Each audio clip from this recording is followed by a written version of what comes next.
He was a very powerful king until he was betrayed for someone he never expected. He thought it was the end, but he reborn in a world where magic exists. Now he is a baby and he is planning to use all his knowledge to rise to the top. Our protagonist, a man called Gray. He didn't believe that silly myth about when a person has a close encounter with death they can see the light at the end of the tunnel until he experienced it himself. He was watching the city from the top like any other day. He is a king after all. But for any odd reason he was very tired, so he went to sleep.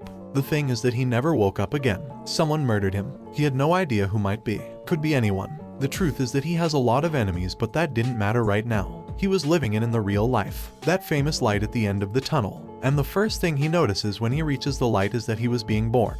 He was being reborn as a little baby called Arthur. His parents were those two kind people. Her mother called Alice, who in addition of being a very gentle person and good-hearted, she took the reins of her family. And his father Reynolds was a reliable and charismatic man, but a little childish from time to time. Our protagonist was thankful for being born in a very lovely family, but at the same time he just went through a suffering that he wouldn't wish to even his enemies. Not being able to control his limbs freely, not being able to control his toxic wastes, and having a weak body that couldn't even take a scratch. Before we continue, I want to make clear that our protagonist's past name is Gray, but in this new life his name is Arthur, so we will name him Arthur from now on. Arthur had so many questions about where he was born, but he knew that these people speak the same language as he does. It was something, but the weird thing is that they all were wearing armor. They carried weapons and buildings seemed to be pretty ancient. All that made him think that he was born sometime in the past. But his theory falls completely when he sees his mother healing her wounds using magic. That's right, he was born in Otherworld, a world where magic exists. In his past life he was a powerful king, led armies, won wars, and even defeated every country's representatives in 1v1 duels. But nonetheless he never was so proud about himself as he was now.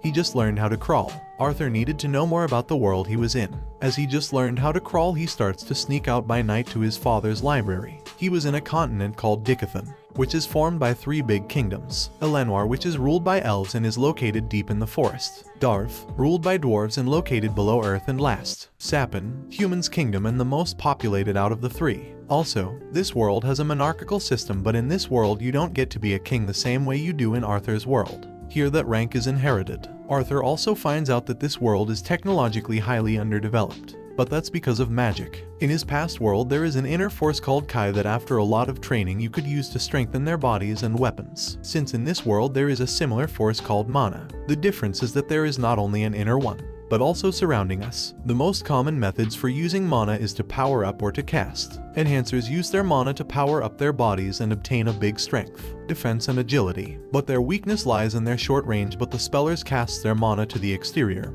and can bend the environment. Yet they have to supplement their own man core with exterior mana to cast a spell. Normally, spellers can manipulate 1 to 4 elements, but there are some that can cast different spells. They are known as diverters, and one good example is Arthur's mother, who can use healing spells. Something important to highlight is that the ability to use magic is something genetic. Only 1 of every 100 kids are born with the ability to use magic. The first sign of it happens between puberty and the end of adolescence, the time where mana core is revealed. All of this about the mana core seemed so similar for him, just like the Kai core back in his world. The difference is that in his world, kids were trained to gather every different fragments of their inner Kai so then they could build the whole circle. While here, they let everything to happen naturally. So Arthur asks himself if he could do the same thing he did in his world but with the mana core. He closes his eyes. He focuses and effectively he can see a bunch of little mana fragments living within him. And just as he did back in his world, he starts to gather them all to create a core, though his attempts were always interrupted when his mother noticed. Since then, 2 years had passed. Her mother noticed that her son was a little different from the rest. He loved to go to the city, but not for toys and candy, but to get into the armory. He loved to be there, and also he had this strange vice of sneaking out into the studio anytime he could. Her mother was worried about what kind of man he would become in the future. She had to be a very strict mother to avoid his son to get into trouble. She could not trust in Reynolds after all. The guy wanted to teach him how to fight since he was just crawling. Arthur started studying his father and realized quickly that he was an enhancer. It would normally take him 3 minutes of concentration just to carry some simple rocks. His father used to train in the courtyard and he often used to make a mess. For example, this time he took out an enormous tree. Her mother came out to see what was happening and Arthur takes advantage of this to continue his training.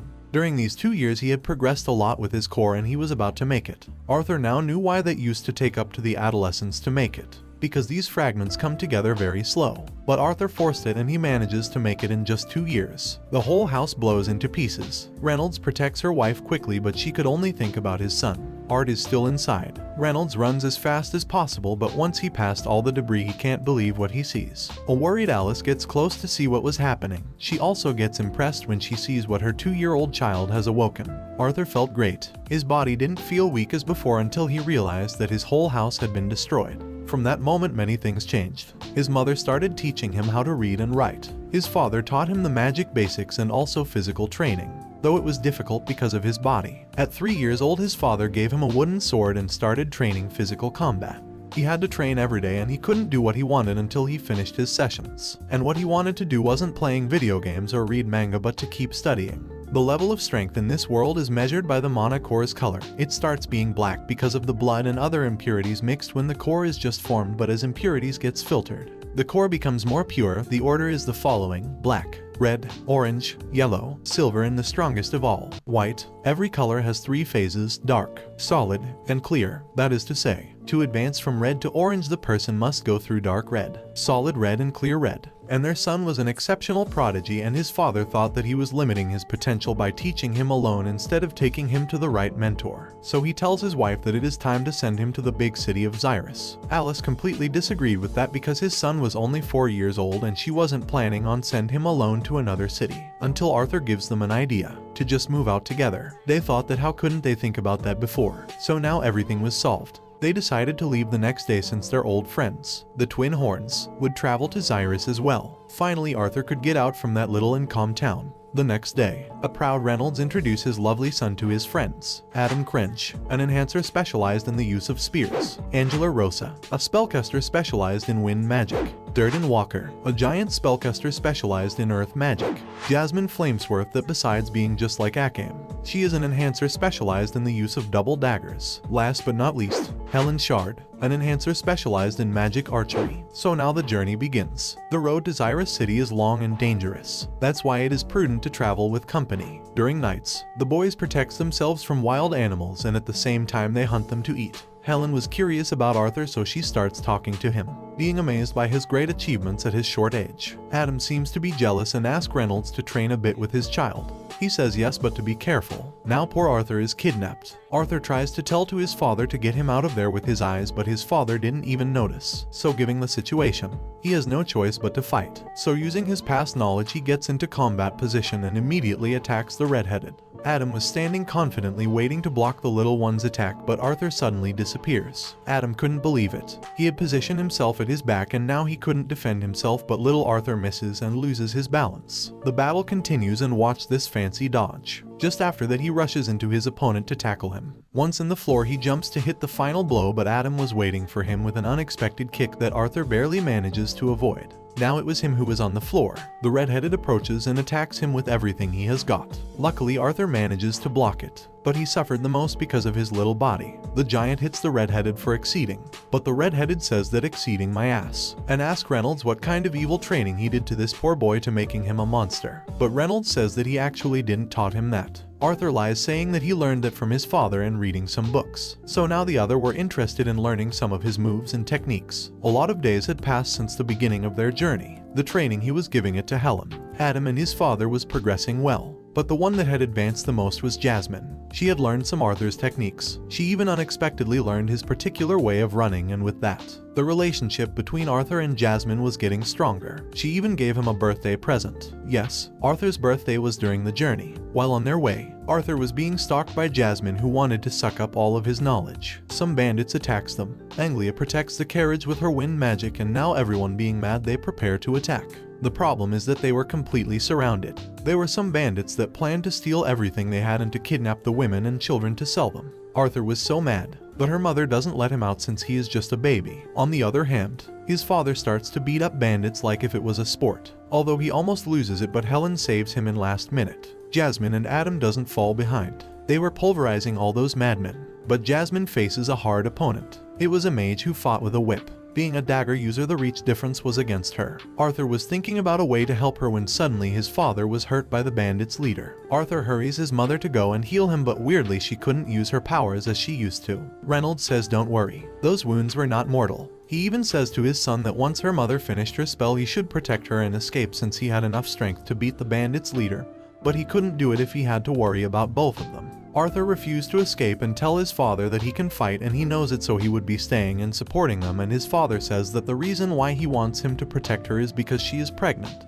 Now he understood his behavior during the whole journey and he now accepts his mission without a doubt. The enemy realizes that Alice was a healer, so their boss orders that she must not escape.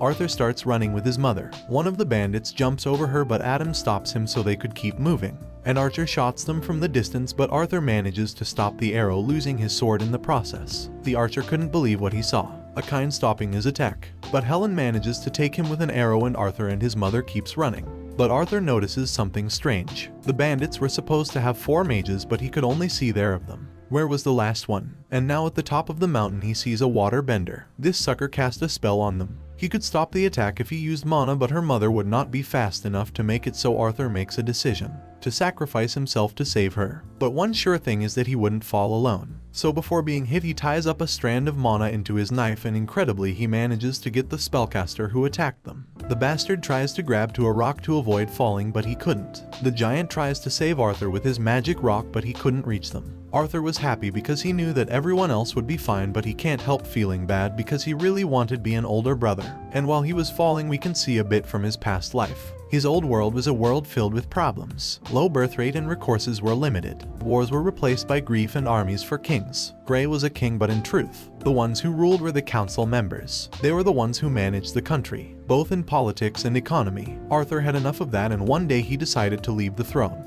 He dedicated all of his life in becoming the strongest. But why? At the end of the day he still was an orphan who lost everything he loved, and if he had the opportunity he would give it all to go back to his sperm and to be with everyone again. But it was impossible. This was the end. Or maybe not, since for any odd reason Arthur managed to survive. The bandit wasn't so lucky. The problem is that he was injured and had no idea where he was. With little strength he managed to eat a bit and to drink some water. He closes his eyes and he goes to rest. When he wakes up he was feeling better and he can stand up on his feet. He grabs the things that still works, and looking back at what happened he couldn't believe that he survived a fall like that. He didn't know how much time had passed nor where he was, but the only thing he could do was to keep going. On his way he hears a voice that was happy to see him awake and asked him if he was alright. There was nothing and nobody near who could be talking. The only thing lying there was the bandit's body, so he got scared and tries to check on him to see if he is still alive. Arthur is relieved, but Arthur realizes that this voice was still unknown, so he guards up. Ask who was there and if that someone was the one who saved him. The voice says yes, that she saved him, but if he wanted to know who she was, he had to find out once he arrived home. Arthur asks why should he obey, and the voice says that she is the only one who could take him home. So Arthur's attitude changes and starts to talk to the voice more respectfully. The voice liked that new attitude, so she shows him the way. Now that he knew where to go, he starts moving immediately since the woods is a safer place when there is light. On his way Arthur starts asking to himself what kind of magic she could use to save him. Also, who could she know where they were going to land, and why did she only save him? The more he thought about it the more questions he had. On his way, Arthur finds a river and he can't help but to enjoy it a bit. The voice says he is reckless for doing that. Arthur immediately covers his parts, but the voice says that he shouldn't worry. There wasn't much to see anyways. Arthur's pride was hurt, but a king should always be calm and still. He finally reached the right place. The voice welcomes him. Arthur, confused, said hello to the giant mountain, and the voice says that it would be interesting, but she was not that bunch of rocks. Arthur entered the cave, and after falling he finally meets his savior. She was intimidating. She was a Pekka's. She starts to get close to him. Arthur can't help to be scared and he starts to get back, but she really wanted to heal him. Then she says that she would create a dimensional portal strong enough to send him home. It would take a long time, but meanwhile he could eat from the plants and spices she had inside. Her appearance was horrific, but the truth is that she was kind. Arthur asks her name. Her name is Sylvia, and now he can't stop asking her questions, which she answers gladly. Where were they? They were in a little zone between the clearing of beasts and the forest. Nobody knows that zone because she has been protecting it. Why is she alone? She was alone because she didn't have anyone to be with. She had many enemies looking for her, and in her last fight they injured her pretty bad while she was escaping, and lastly she answers why she saved him. To be honest, she didn't even know. Maybe because she was moved by his sacrifice and bravery, or simply because she felt alone. Now she retires and goes to heal her wounds so she could start working on the portal tomorrow. But before she goes she told him that his family and friends were safe. He shouldn't be worried. With time their relationship grew stronger. When Sylvia wasn't working on the portal they would eat. play, or they just talked. Maybe she looked like the devil himself, but she was kind and gentile. But she also reprimanded him when he was wrong, just like a mother does. Like this one time when Arthur showed his hate for those bandits and how much he wanted to kill them. Sylvia hit him, but she says that he is right. They deserve to die, but he should not let hatred and vengeance thoughts dominate his mind because it will ruin his life. The hours became days and the days became weeks. Sylvia's wound seemed to be worse with time, but she tell him not to worry, that it was normal, that normally her wound would get infected but nothing to be worried about. She was wondering about his core because normally humans grow theirs at 12 or 13. So why? A proud Arthur says that he is a genius, and then Sylvia says that maybe he could learn from this. It was about absorbing mana while moving, even if he is very good at fighting. Arthur can't understand how is he able to do that, and Sylvia explains that humans' way of thinking is very flat when it comes to mana, and it is something very basic for beasts. They learn it naturally, but because humans take too long to awake it, they can't manage to comprehend it well. But this is not Arthur's case, and he maybe could do it. So exit it. He now starts to practice, but it is more difficult than he thought, but with time he finally manages to do it. The problem is that when he goes to tell Sylvia, she fall on the ground in a puddle of blood. Arthur immediately runs to help her. He couldn't understand why her wound gotten worse so bad. So he looks at the portal and sees that is finished. And then he understood. She was sacrificing herself to create the portal. Sylvia tells him to calm down, not to cry anymore. They have little time together left, and there was no point in wasting the time blaming himself. But Arthur says how not to. She was dying just to help him. She says that in fact he is doing her a favor. Now she could leave that cave faster, and Sylvia shows her real form. She was a dragon. Arthur was speechless, and even though he had a lot of questions, there was no time. Sylvia had to use her real form to complete the portal. But now that she had showed her form, they would come for her. Arthur couldn't understand anything, but she get out what it seems to be an egg and gives it to him along with a feather that should hide his aura. Then she touches his chest and some marks appears in his hands. Sylvia says that with this, everything will be revealed at the right moment. The portal was ready. She didn't have the time to make it directly to his home, but he should be able to arrive to a place with humans nearby. Suddenly debris starts to fall down and a dark voice is heard. Someone had appeared to take Sylvia. It was another Pekka. Then Sylvia casted a spell that seemed to stop time, and she apologizes to Arthur because the truth is that she prolonged the time when making the portal just to spend more time with him, and as a last favor she asked him to call her grandma. And between tears he says to forget that she has to take advantage since the time was stopped to escape from there. He didn't care about the past, but Sylvia says that she can't do that and pushes him to the portal. And while getting away and seeing Sylvia getting far from him, Arthur calls her grandma and she happy thanks him for everything. Arthur appears in an unknown place. He was on the floor and has no motivation to getting up.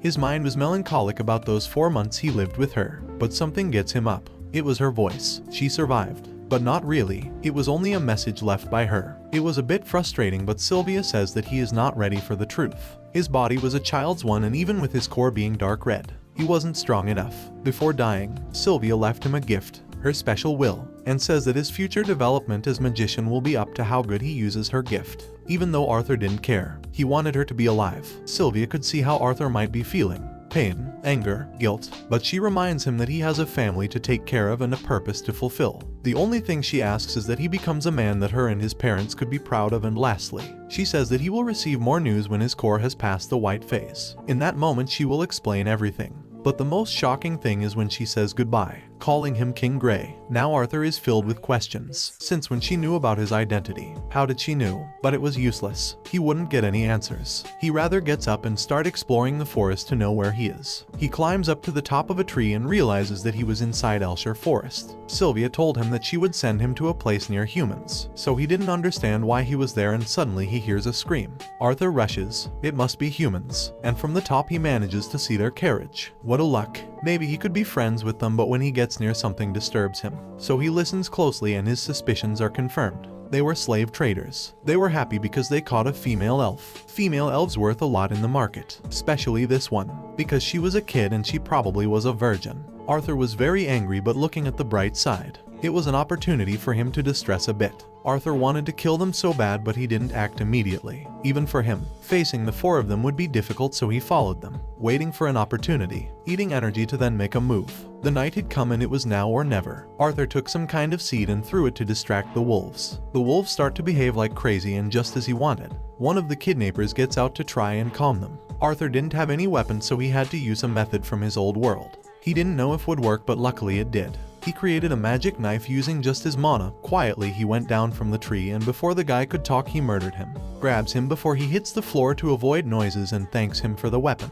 Now the wolves are taking care of the body. The guy took a lot of time to return, so one of the other kidnappers goes out to see what happened. When he sees that scene he can't help being in shock. But Arthur appears before he could say anything. Fighting with that body was exhausting, but he must finish with the others while they were sleeping, but the elf brings down his plan when she starts screaming for help. The other two guys left wakes up and they start looking for their friends. One of them sees Arthur and rushes into him. But Arthur was more powerful, so he left him out of combat easily. The guy screams out of pain, alerting the last of them. The guy warns him, saying that the boy was a magician, but instead of being scared, the bastard gets happy. A magician boy is very rare and he might get more money with him than the girl. So he shows him that he is also a magician and please avoid being hurt. In a blink of an eye he gets behind Arthur, but he dodges him. The guy rushes again, but Arthur breaks his hips with a rock. He also threw the knife, but the bastard grabbed it like it was nothing.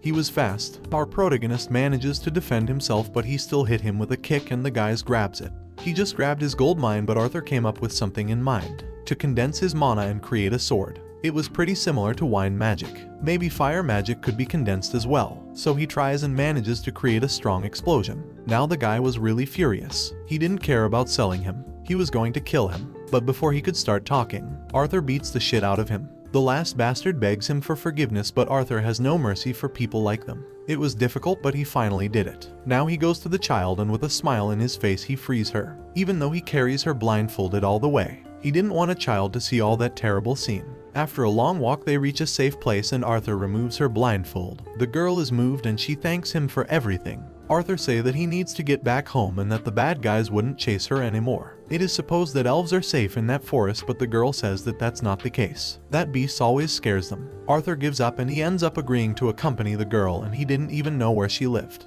Arthur leaves her alone for a moment while he is searching for supply for their journey. He gets back to the bandit's carriage and takes everything that might be useful. He doesn't know how much they will be traveling, so the more he carries the better. The carriage was ruined, so they couldn't use it. And mounting the wolves wasn't a viable option, so he frees them. Arthur found some clothes for the girl and he gives it to her, and together they start walking the direction she marked. They got to know each other more while walking. Her name was Tesha Iralith, a smiling, curious, kind, but above all a crybaby girl. During all night Arthur tells her to go to sleep while he keeps watching, but he really wanted a minute alone to find out the will thing Sylvia talked about. But the child wanted him to sleep with her. She said that she would never share bed with a boy, but she promises not to say anything. Arthur tell her not to worry, that he was okay, but she insists that the beasts would be attracted by a kid alone. She says that it was for his own safety, but the truth is that she was scared. And now that he was there she could finally get some rest. They went their way for a few days, and even though going back to his family was something that worried him, what bothered Arthur the most during his journey were the strong and sudden pains going through his mana core. But he tried to hide them from Tesha so she wouldn't worry. They would sleep together, walk together, hunt together, even though she didn't want to. But little by little the elf seemed to know more and more the place. They were near, but their journey kept being delayed because his body couldn't hold up the constant rhythm. Tesha mustered the courage and finally asked Arthur that after all they've been through,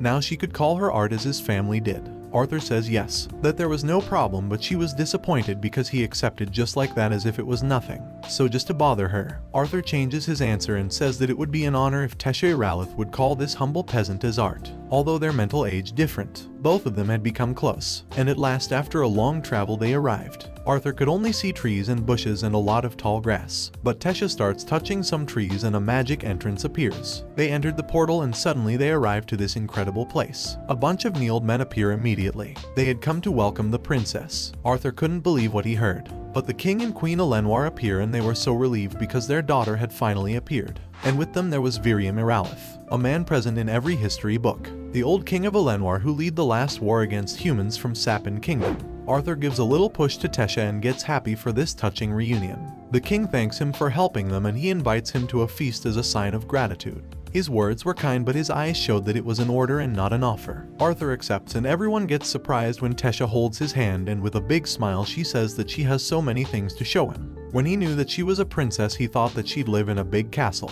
But the truth was so much more than he thought. The queen asks her servants to make their guest comfortable, but Arthur refuses. First of all, he wanted to explain what happened so they could take him seriously, and not just like a child. He politely introduces himself and then he proceeds to explain everything. even though he doesn't tell all the truth. He tells that he was with his family and they had to go separated because of some bandits. The king got furious when he knows that some slave traders were guilty of all that. It was about some miserable humans. I should have known, he says. But Arthur says that trafficking is a way of life, not a whole race. The soldiers get their weapons ready, but the old king stops them, and now he asks, how is it possible that a kid could rescue her? Did he negotiate with them? Did he ask for mercy? But Arthur says no.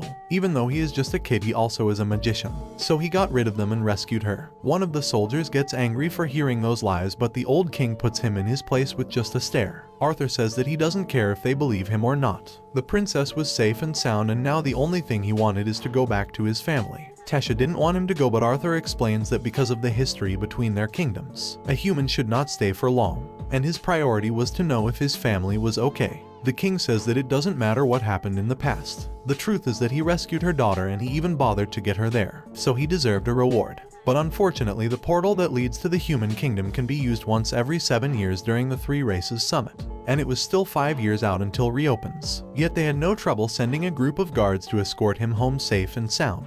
He would have his escort ready for tomorrow, so for now he asks him to get comfortable and rest. So Arthur goes and take a pleasant shower. But everything goes wrong again when those pains got back. Tessa also appears in his room and she greets him with a header. He had treated her family so coldly, and also he was leaving so soon. She didn't want him to go. He is her first friend and she was about to cry, but Arthur cheers her up and asks her to show him the castle. Tesha takes him to her favorite place. It was beautiful, but suddenly a knife is thrown to the princess. Arthur catches it in the air, realized where the attack came from, and uses the knife against him. It was Tesha's grandfather. Arthur asks why the hell did he want to kill his own granddaughter, but later he realizes that it was a fake knife. He was only testing him. His use of mana was mediocre, but he had good senses and reflexes. Now the grandfather could see how he managed to defeat those slave traders. Tesha asks her grandpa not to bother him, but Mr. Virium says that it's been a long time since he knew someone interesting. So he gave the boy a wooden sword and asked him to show him what he has got. Arthur immediately swung his sword into his neck, but he just managed to hit a residual image. Even with that, this little boy was frightening. Arthur rushes again, but he manages to strike another residual image. The grandpa gets behind him and hit him on the back. Arthur manages to protect himself and gets out just in time to avoid another attack.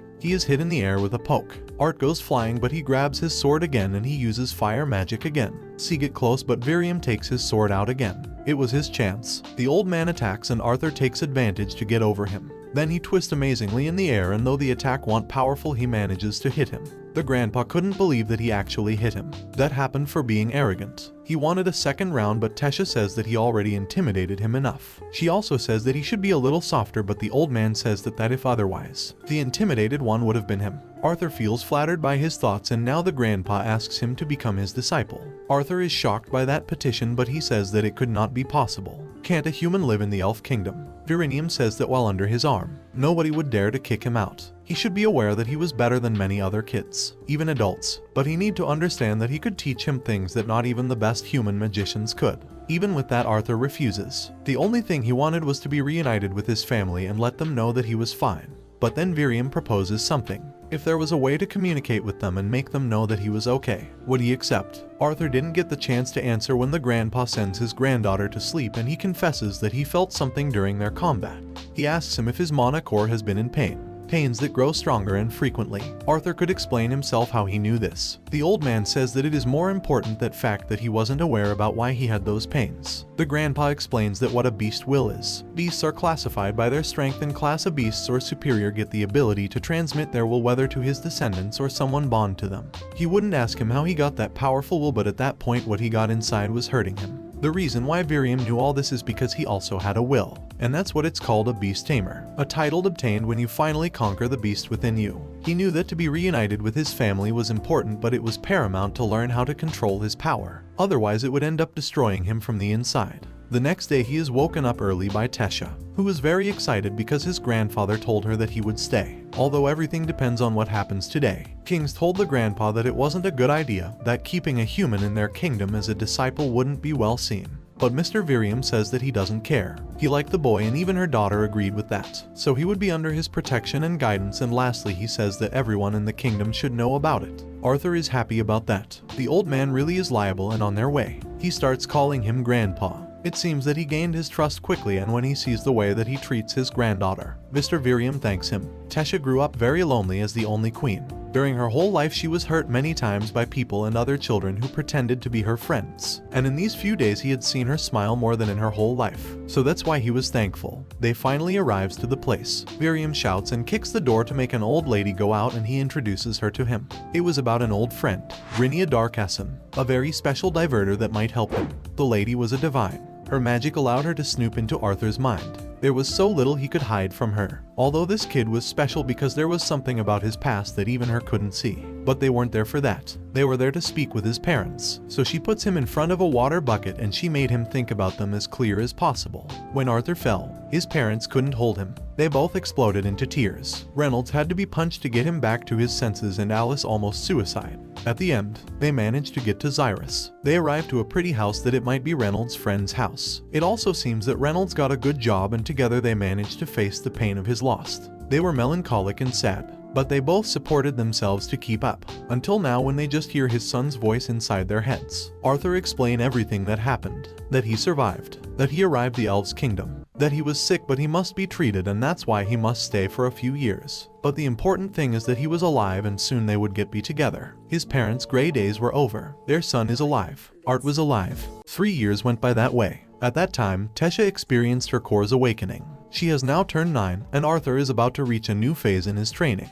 But suddenly, he emits a lot of mana, setting off an explosion and ending up unconscious. So he then had to explain to Virion that it was a dragon who gave him his will, learning thereby that dragons are uncommon beasts, and the most powerful ones. But that wasn't the only news that he received. In 4 months, he'll be able to go home, and if that wasn't enough, the object belonging to Sylvia that he had left behind breaks. Carefully, Arthur gets close in order to see what has happened. Suddenly, a small eye is seen through a gap in the egg. Arthur never imagined that it was an egg. After breaking entirely, a small dark dragon comes out and bites Arthur. But instead of being left with a bite, a small symbol appears. Suddenly, he starts to hear a voice inside his head. It's the small dragon. Still confused about what is happening, he decides to call her Sylvie in her mother's memory. Arthur falls into a deep sleep. Suddenly, a shout wakes him up. It's Tesha. While they go to continue their training, the old Virion is left startled. He then tells him that beings like Sylvie only hatch in front of their family members, and he warns him that when he returns home, he must keep her safe. Then, they continue on to the final stage of their training.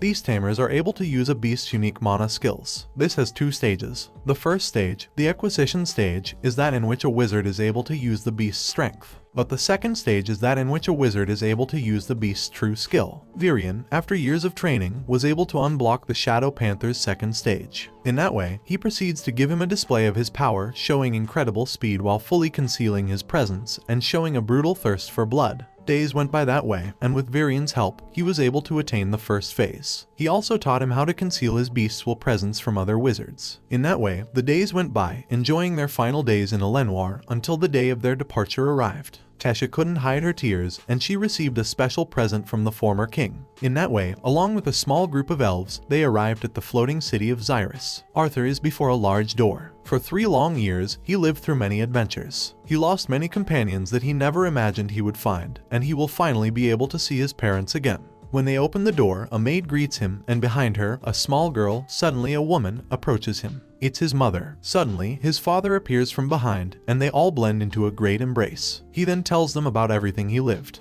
He gives them a vague explanation of how he survived the fall, and the reason why he had to stay at Elenoir, all without mentioning the great dragon, and telling them that the small animal that he has next to him is a simple mana beast. Feeling a little bad about that, he then greets the little girl, Elinor, his sister. Time may pass, but people don't change. His father boasts in front of him that he is reaching a new phase in his mana circle. But he's left stunned when Arthur tells him that he's very close to catching up to him, so he challenges him to a duel to see how much he has advanced. At that point, the house's owners, who are his parents' friends, also arrive, Vincent and Tabhida. With them is their daughter, Lilia. They all go out to the garden. There, both of them get ready. The first attacks were meant to test each other without using magic, although his father admits that he took him by surprise. But from now on, he will get serious about it. His father, who did not have a good training, took years to get where he is now and be finally able to turn his mana to fire, developing thereby explosive fists. On the other hand, Arthur had many advantages from the time he was born into this new world.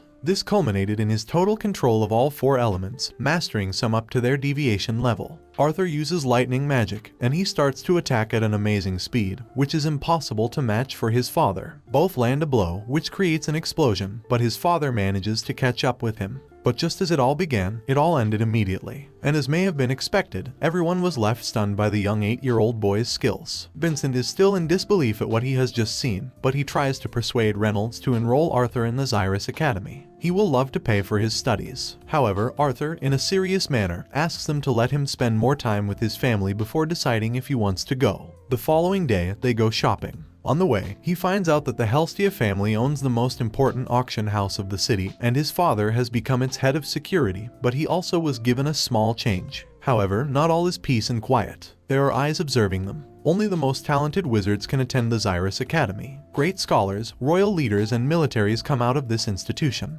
It's unmatched by any other magic academy on the continent, and Headmaster Goodsky is at its head. Thanks to Vincent's connections with the academy, he persuaded the headmaster to evaluate Arthur personally, without mentioning his abilities to her. So they go out to the house's garden, where they start the test. While he was entering with Virion, his previous world's martial arts were manifested as elements in this new world. They only had to adapt a little bit. Arthur throws some loops at Goodsky, but she uses wind magic to return his own attack, so Arthur heads towards her using wind magic. But when he thinks he has crossed her defense, he is expelled violently. When he stops, and he starts to do another attack, Goodsky creates some small tornadoes. She is impressed when she sees that Arthur goes through all of them.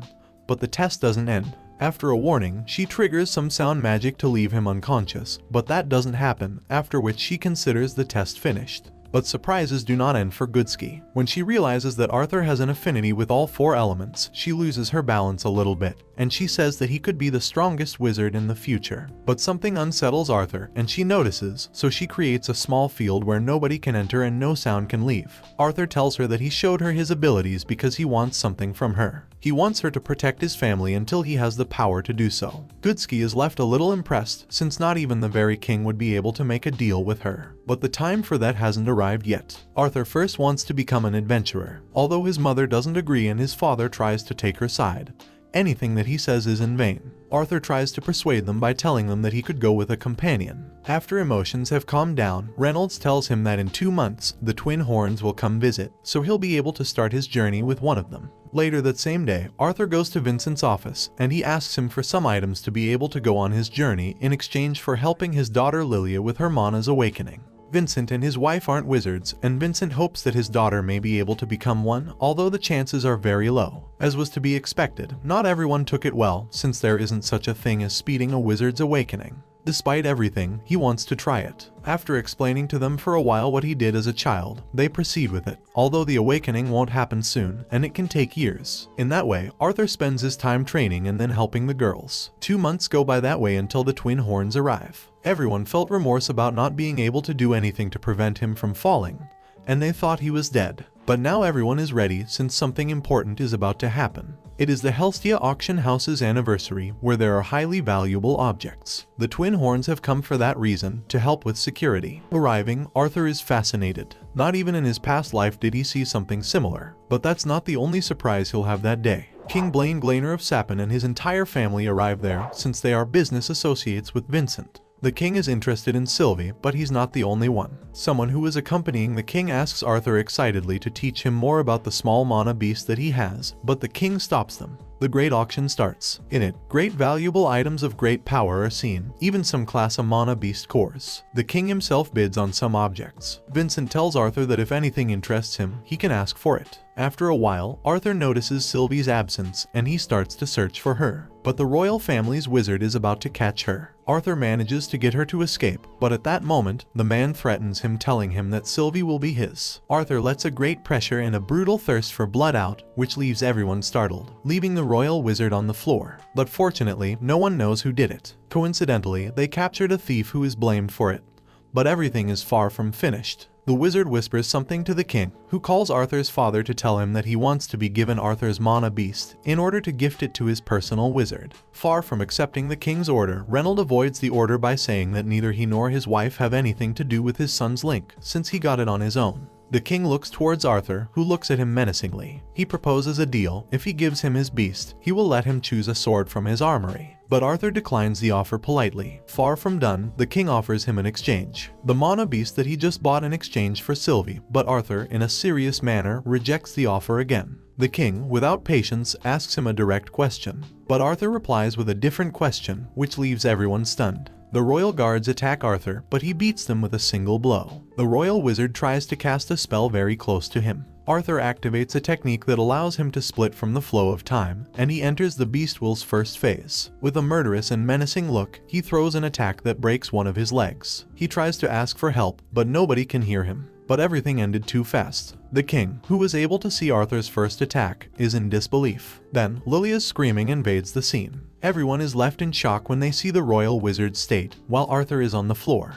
8 hours went by before he woke up. A representative of the king's is waiting for him. He offered him some gold coins for them to forget what happened. He then receives an explanation. The soldiers themselves interrupted the wizard's attack, which made his leg break. In that way, the incident never took place. On the next day, they decide who will accompany Arthur on his adventurer journey. It will be Jasmine. Only one thing is left to do, find a proper sword for him. Thus, they head again to the auction house, where the Helstia were waiting for him. After spending hours looking for something suitable for him, his hopes were lost. But Sylvie finds something, a sword that it was impossible for her to unsheathe. She tried all sorts of magic, but it was impossible for her. Suddenly, she got an idea, so she went into the first beast tamer phase, and she finally unsheathed the sword. On the next day, it is Arthur's birthday. There is time to laugh and cry. They have a good time, and it will be the last one for a long while. When he became king in his past life, he was alone. He lost his family, and he had to fight alone in that world. But now he has a family, and he must become stronger for them to be able to protect them. He then receives some gifts that will be of great use to him in the future, until the day of his departure arrives. It was hard for everyone to let him go.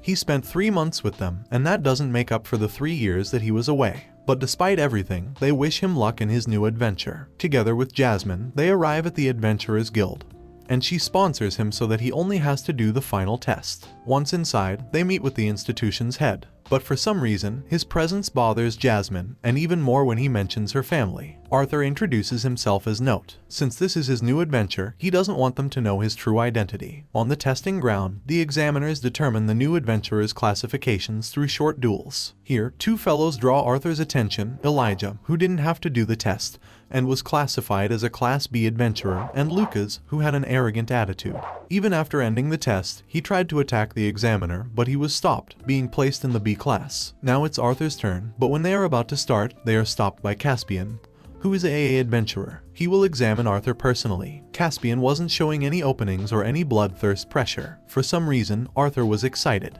They start with some very fast attacks. Soon, Arthur realizes that he's at a disadvantage in his first real fight only with swords. He's much smaller than when he had his first fight in his previous world, and his muscles aren't well developed enough to fight a veteran with his mana-reinforced body. Caspian decides to get serious, and he triggers his wind magic and starts to shoot wind bullets. Arthur felt how his body told him to go out running, but after getting used to his attacks, he decides to get close and counterattack with fire magic. The battle becomes more intense each time, and it has stopped being a test. Soon, Caspian starts feeling nervous, and he starts intensifying his attacks. He creates a wind gust, increasing his bullet's speed. But Arthur doesn't lag behind. When Caspian thought he was going to lose, he unleashes a lot of mana and wind gusts. But when Arthur was getting ready to use his other skills, Caspian decides to stop. He tells him that he understands why he didn't show all his skills. He wants a low classification to go unnoticed. They give him a B class. As was to be expected, everyone is stunned by what has happened,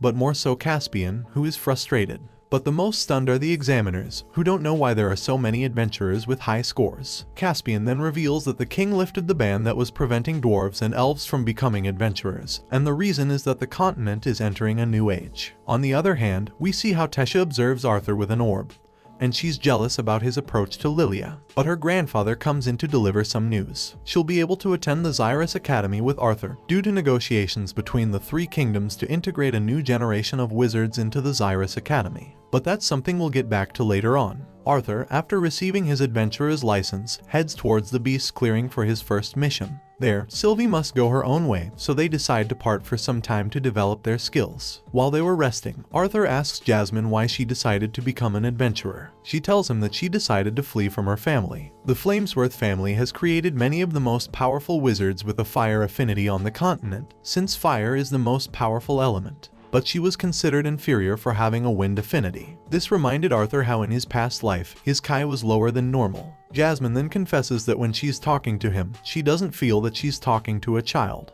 The next day, Jasmine tells him that she took him there to be able to train him. After his combat with Caspian, she saw his flaws. His movements are precise in his head, but his body doesn't answer him. Arthur, since he arrived in that new world, realized that his body wouldn't react to his sword skills, his greatest virtue, and that is because his body is too small. While he was fighting with Jasmine, he confirmed his flaws. Since he discovered magic, he has depended too much on it, sidelining his sword skills. Therefore, he stops using magic for 2 years to recover his swordsmanship level. 2 years later, there are rumors among adventurers about a small swordsman who cleared a dungeon by himself and who ascended to class adventurer using only his sword. But for others, it's hard to believe, or they are all false stories to them. Suddenly, the bar's door is opened and Arthur comes in. A large-sized adventurer approaches him to challenge him, but he simply ignores him. Suddenly, he attacks him from behind, but Arthur is intact. Thinking that he missed, he starts a series of attacks, but none touch him. Then, a cry of despair is heard. Arthur cuts his fingers and exerts pressure on the place,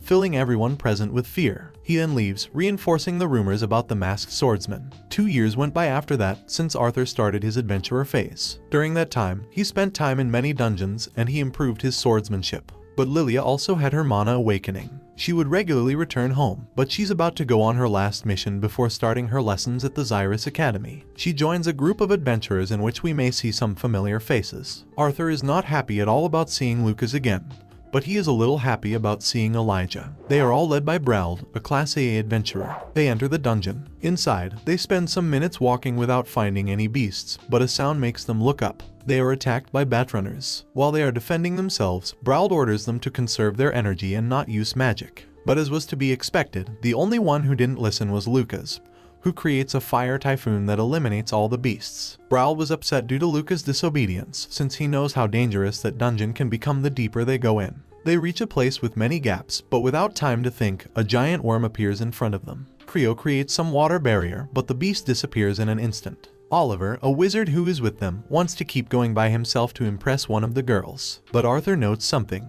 He quickly orders Lucas to create a fire barrier. But when he's about to save Oliver, a large explosion entirely engulfs him. Not having time to mourn their loss, they decide to move forward fast. But the enormous beast appears again. They all attack together, but when they were about to kill it, the beast fled. However, this is not over yet. The ground quakes and there is a big eruption, filling the entire place with fire. Some were able to protect themselves, but they have all come out unharmed, or that's what they think. Brauld has lost an arm. After stopping the bleeding, Lucas confronts him and they have an argument. But Arthur, tired of his attitude, tells him that he's just a burden for not reacting in time. Then, everyone makes a choice and they name Arthur the new leader. While they keep moving forward, they come across a blocked entry. After some tries, they manage to take it down, finding something very different from the rest of the place. It was full of flowers and plants. Arthur is very restless and he feels that something is wrong with this place. As expected, Jasmine starts having visions and Creole comes out running shouting his dead wife's name. They create a barrier, and then Arthur orders an attack to dispel the fog, revealing a completely different environment. Lucas starts an attack to burn everything, but the ivies are intact. Swordsmen launch a joint attack to cut everything, but that's also futile. Everything grows again very quickly. Brauld loses his sanity for a moment, and he starts attacking without control, but he's trapped by the plants. However, he's saved and stopped by Arthur. Every kind of attack seemed to be useless. Arthur turns towards the group to give them new orders, but they are all horrified in front of an enormous beast that can't be compared to the previous one. They are all in shock. The beast in front of them is an ancestral guardian, a Class S mana beast. It has Creole inside itself. That makes Reginald lose control and, fashioning a rock armor for himself, he dashes into a suicide attack, managing to cut off one arm from the beast. But instead of improving, everything becomes worse. The beast starts attacking everyone. Reginald is captured, and when they're trying to take stock and escape, Arthur receives a direct attack from Lucas, who is willing to do whatever it takes to save himself. Jasmine goes to help him, but she also receives an attack. His plan is to make the beast attack them to be able to escape, and he accomplishes his goal. The beast is about to attack Elijah, but he's saved by Brauld, who again, in a fit of madness and fear, dashes on his own to attack the enormous being. Any damage that he inflicts on it is healed in an instant. Now the beast is even more furious. Arthur asks if it may be a good idea to use his secret weapon, but in his current state, that could cause him to die. With no other options, he decides to enter the second beast tamer phase. Some yellow marks appear throughout his body and his hair turns white.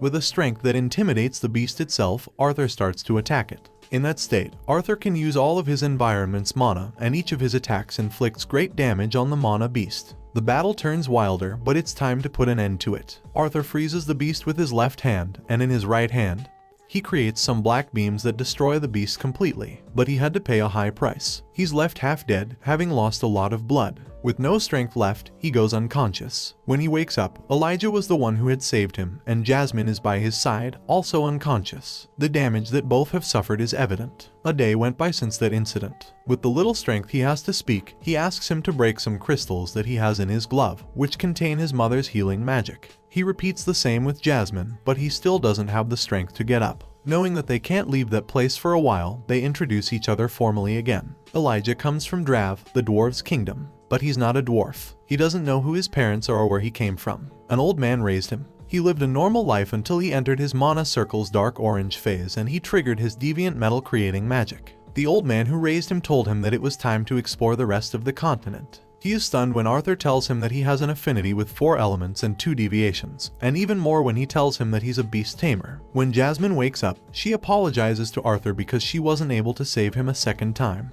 But it's time to get out of there. The damage done by the battles is enormous and nobody else survived. Or that's what they think. Elijah uses an earth pulsation and finds someone. It's Samantha, who is gravely wounded. They suddenly hear a thunder and another beast appears, but this one is Sylvie. She has grown a lot since the last time Arthur saw her. She was in touch with him through their mental link. Although Arthur told her not to come, she came to help them. Her presence intimidates all the beasts and they aren't attacked by any. But Samantha wakes up. Speaking with a lot of effort, she gives him her mask and a Class S beast mana core. Arthur suggests selling it and splitting the profit equally, but nobody agrees because he defeated the great beast on his own. Without being able to go further due to Samantha's state, Elijah and Jasmine go to the Adventurers Guild to ask for help. They're all safe. They were able to retrieve Braud's body, but only his. In front of an old acquaintance, the three give their statement on what they had to go through. But suddenly, Lucas comes in. Jasmine and Elijah get ready to attack him, but Arthur stops them. Taking advantage of the situation, Lucas tries to blame them for everything. But Arthur throws his sword at him, cutting his ear. Suddenly, the pressure grows heavier. Arthur heads towards him to finish him off. Lucas' guardians go on the attack, but they are quickly defeated one by one, and when he is about to attack Lucas, Bladeheart shouts at him to stop, saying, "I'm sorry, my sword slipped and I wanted it back." Arthur stops. Everyone who is present retreats and only the supervisor and Arthur are left to have a small chat. He advises him not to try to kill Lucas. The Wykes family, to which he belongs, won't stand idly by if something happens to him. Even if they don't know who he is, they will kill everyone close to him, like Jasmine or the Horned Twins, the current members and the former ones. He also gives him a last warning. He must be more careful with Lucas' half-brother, who is one of the most powerful wizards. Minutes later, they conduct a trial on what happened. Lucas is only deprived of his adventurer's license. All of this is due to his family's influence. But Arthur is barred from coming close to Xyrus while Lucas attends the academy, but without having to reveal his identity. Clearly, this angers Lucas because he wanted to know his identity. But all that is arranged since Arthur asked Bladeheart not to reveal anything about him. As a last offer of help, they made him retreat through a secret door. They were waiting for him on the other side.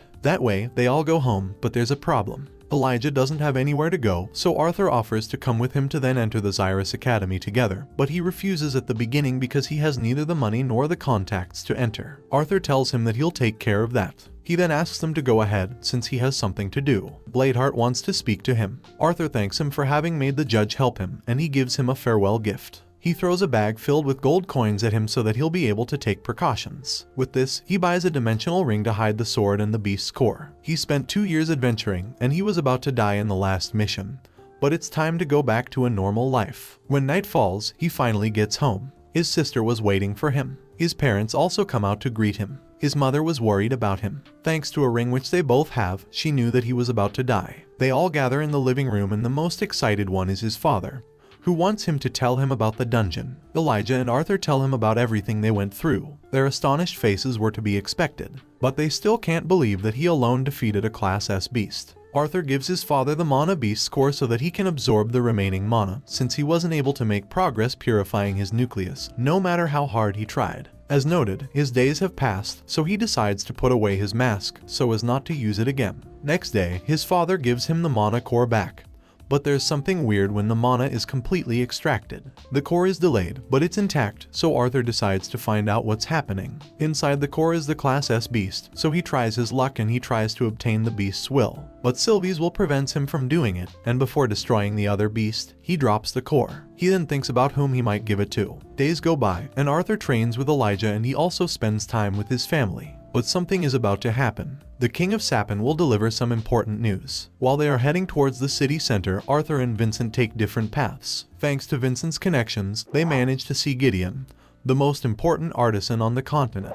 His knowledge is quite above that of all others, and Arthur heard that there's something he cannot do, make a ship that can sail long distances. So he decides to use his knowledge from his previous life, and he creates the blueprints for a steamboat. In this world, everything depends on magic, which has delayed its scientific progress. But there's something weird. For that reason, he decided not to include any fundamental parts in his blueprint, in order to learn why they suddenly want to create ships to sail large distances. Gideon offers a great amount of treasures for him to hand over the blueprints, and to draw his attention. They contain the core of 2 worm phoenixes and a Class S beast. Therefore, he decides to take them. But that won't be enough to persuade him, so Gideon decides to reveal the truth to him. There is proof that there is a continent beyond Dickatham. A few years back, purely by luck, an adventurer shot down an artifact that was joined to a mana beast that was capable of camouflaging. Gideon, after a year of research, discovered that the artifact is capable of filming and storing images, so they concluded that someone's been observing them for some time, which is not good news. After leaving the entire blueprints with him, they head towards the city center together with Elijah. On their way, they come across a group of young men beating another one just for being from the Drav Kingdom.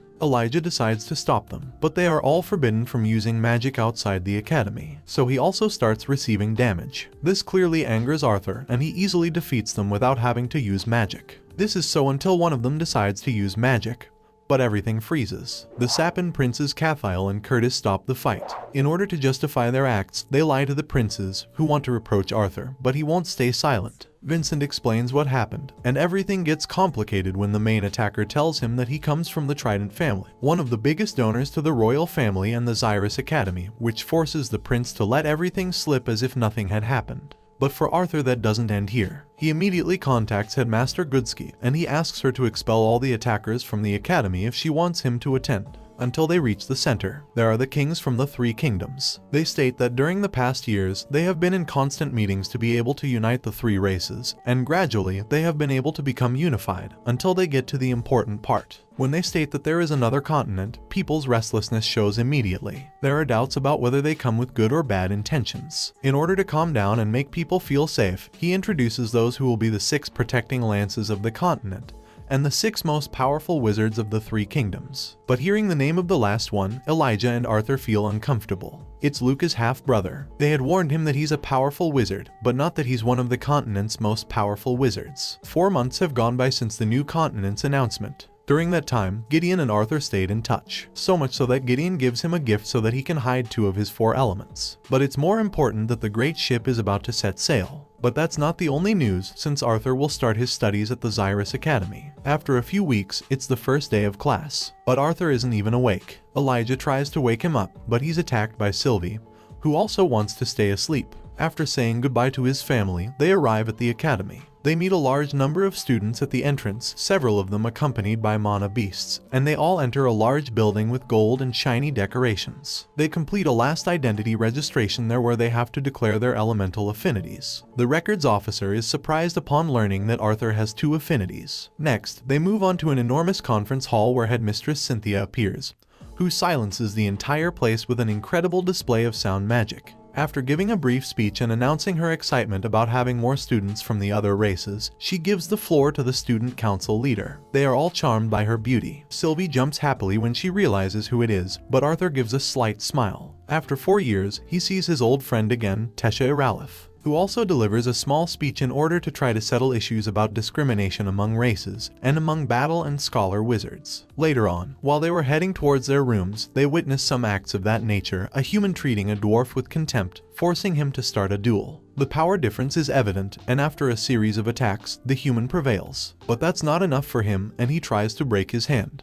Elijah tries to help, but Arthur gets ahead, saying mockingly that the council president is coming this way, something which the other student takes badly. Arthur's plan was to enter the academy without drawing attention to himself, but Sylvie doesn't help with that, since she spits on the student, who prepares to attack. But the situation is brought to a halt by Tessia's arrival. Lilia also was there, and she's also a council member. However, the situation didn't completely calm down, so Tessia is forced to rebuke the student, emphasizing that he could be expelled. But she also rebukes Arthur for causing problems on his first day. However, he doesn't take it well, so he decides to leave. At that moment, Clive, another council member, not happy with Arthur's attitude toward Tessia, decides to rebuke him, but he's immediately dismissed. Later that night, while he was in his room, they receive a visit by headmistress Cynthia. Upon noticing this, Elijah decides to leave so they can talk in private. The first thing that she notices about Arthur is that he's hiding 2 of his elements. He explains why. Lucas Wykes is also attending the academy, and he doesn't want to raise any suspicions in him about his identity. But he also uses the opportunity to ask her a few things, among them, asking for access to classes for advanced wizards with deviations. But they're interrupted by Elijah, who reproaches Arthur for the way he's talking to Goodsky. It was futile, however, since she tells him that she was plotting something.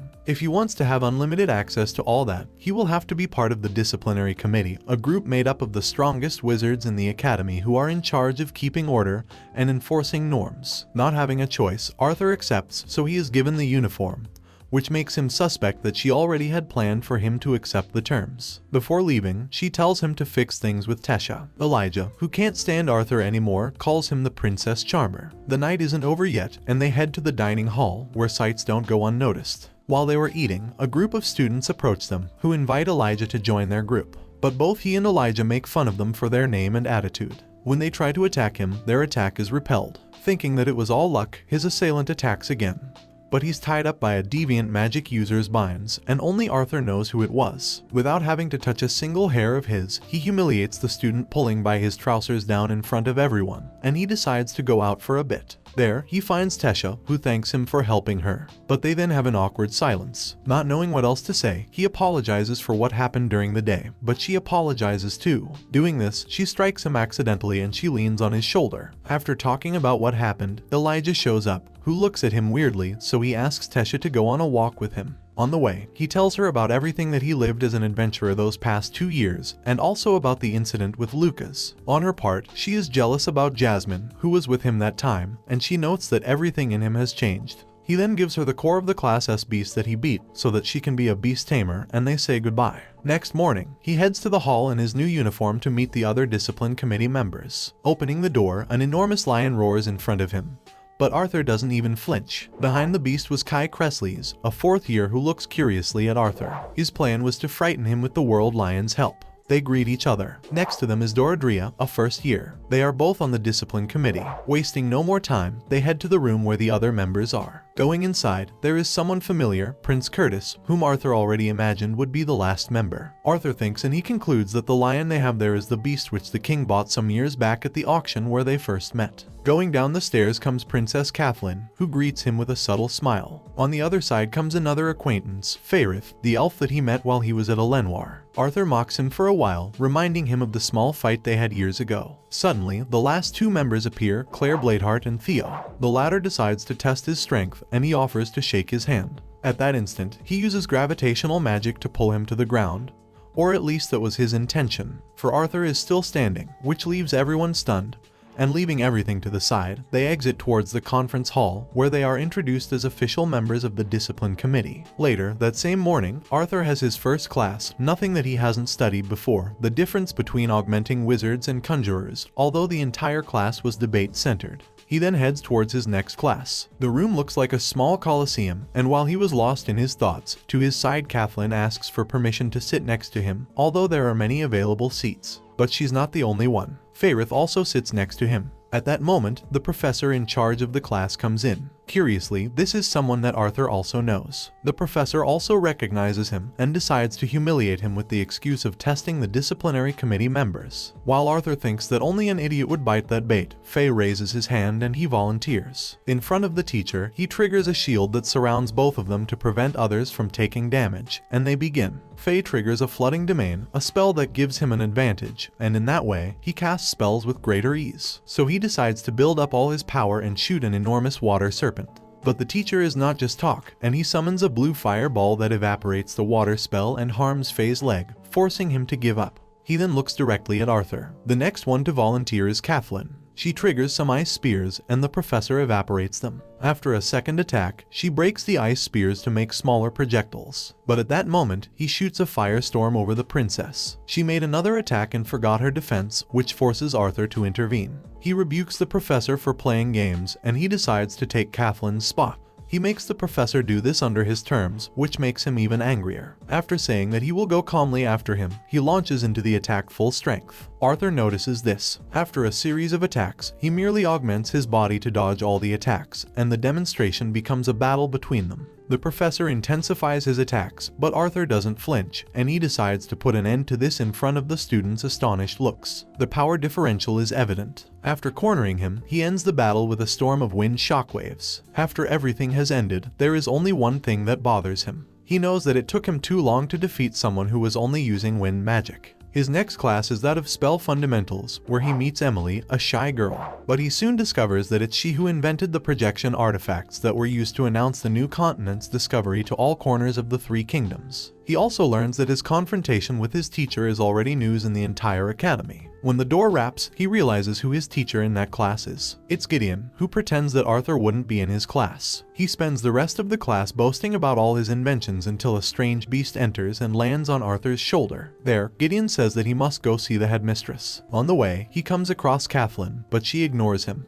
Upon entering, he meets Goodsky, who has a serious look. She invites him to take a seat. Arthur tries to explain to her what happened with the professor, but she says that she doesn't care, and she asks him if he wants to become the temporary teacher of that class. Arthur thinks that it's a joke, but he quickly thinks that Kathleen has something to do with it. Goodsky makes a joke about that, saying that she doesn't want him to steal both princesses' hearts and start a civil war. But Kathleen was the one who suggested that. Arthur says that he hasn't even finished his first day of class, and asks about what parents will think. Goodsky replies that it's her school, her rules. So after thinking about it, Arthur accepts and he leaves. While he's leaving, Goodsky and her Link observe him. The latter tells her that Sylvie's true identity is that of a dragon. Goodsky is amazed, and as a warning, she advises him not to make him his enemy, because in the future he could be the one to destroy the continent. At the beginning of his next class, he comes across Curtis and Claire. But Tesha also comes in, who upon seeing how Claire is resting her shoulder on Arthur, becomes mad and ignores him. But someone else passes by his side, someone whose sole presence makes Arthur mad.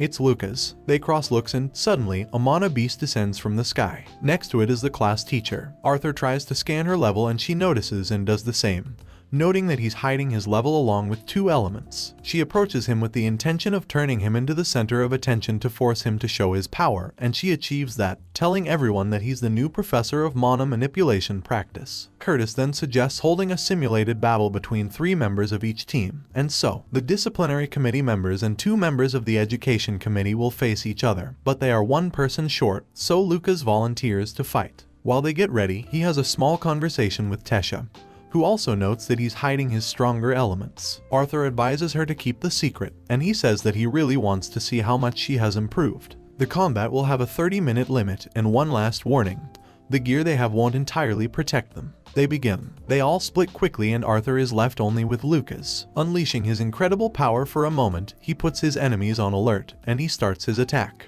After distracting him for a moment, Lucas is able to create a great fire dome, and he throws a blast of fireballs at him. With his body reinforced with mana, Arthur dodges the attacks, but without fire and water elements, it's hard for him to keep the rhythm. And in a place with low oxygen, it's even harder for him to manipulate the wind. He reaches a conclusion. He manipulates the wind in a zone close to his body in order to put out the fire before it touches him. Although it's not entirely perfect and it uses up a lot of mana, he's doing it, and he heads towards Lucas. When he feels that he's reaching his limit, he invokes his Fire Guardian. Arthur was about to finish him off, but in his head Sylvie warns him that Tesha is in danger. During the distraction, he is attacked, and he manages to see how the professor is heading towards Tesha at great speed, so he decides to use the first Beast Will phase. The pain is unbearable since he doesn't have much mana left. Thanks to that power, he's able to see how Curtis has also triggered his beast's will, and he's attacking Tesha. But he's falling while he presses on his breast without any defense. He heads towards her at great speed, but not having any mana left to block the attack, he decides to take the hit while he covers Tesha. Curtis apologizes because he didn't know that Tesha had fainted,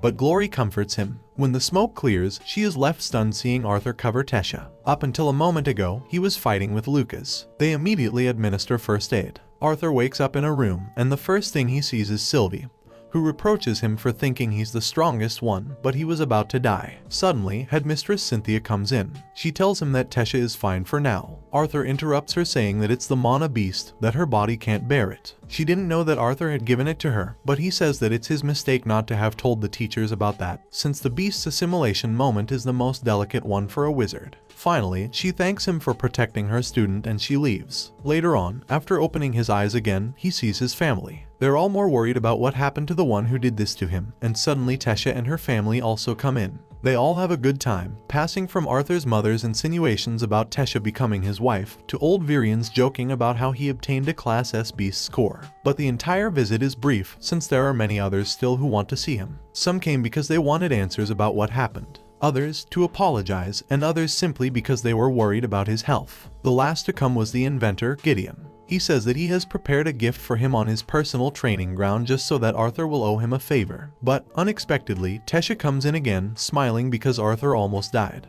But she's more worried for her than for him. Finally, she apologizes not for what happened, but for what will happen. Tesha leaves the room as fast as she can, but she still can't believe that she has kissed Arthur. And although she's anxious, she's also quite negative, saying that it's his loss if he didn't like it. On the other hand, Arthur is stunned. He can't believe that he has kissed a 13-year-old girl, and he thinks that he's a criminal. But he then remembers that in this new life, he's 12 years old. After a few days, Arthur leaves the hospital. Using a cane to help himself walk, he heads off to see his personal training room together with Headmistress Cynthia and Gideon, who is impatient about showing him his new iron humanoid creation, with the power of a yellow core magician, although Arthur destroys it with a single blow. Below the city of Xyrus, in a previously unexplored dungeon, Barian dispatches a great number of beasts that, for some strange reason, are twice their normal size. In his hands, he holds a banner with some emblems unknown on this continent. 3 days went by after that incident. During that time, Arthur was training to exercise his body, but the time has come for him to teach his first class. He's not entirely ready, so while he is heading towards his class, Kathleen helps him. When he arrives, everyone is stunned to see him arrive with the princess so close by him.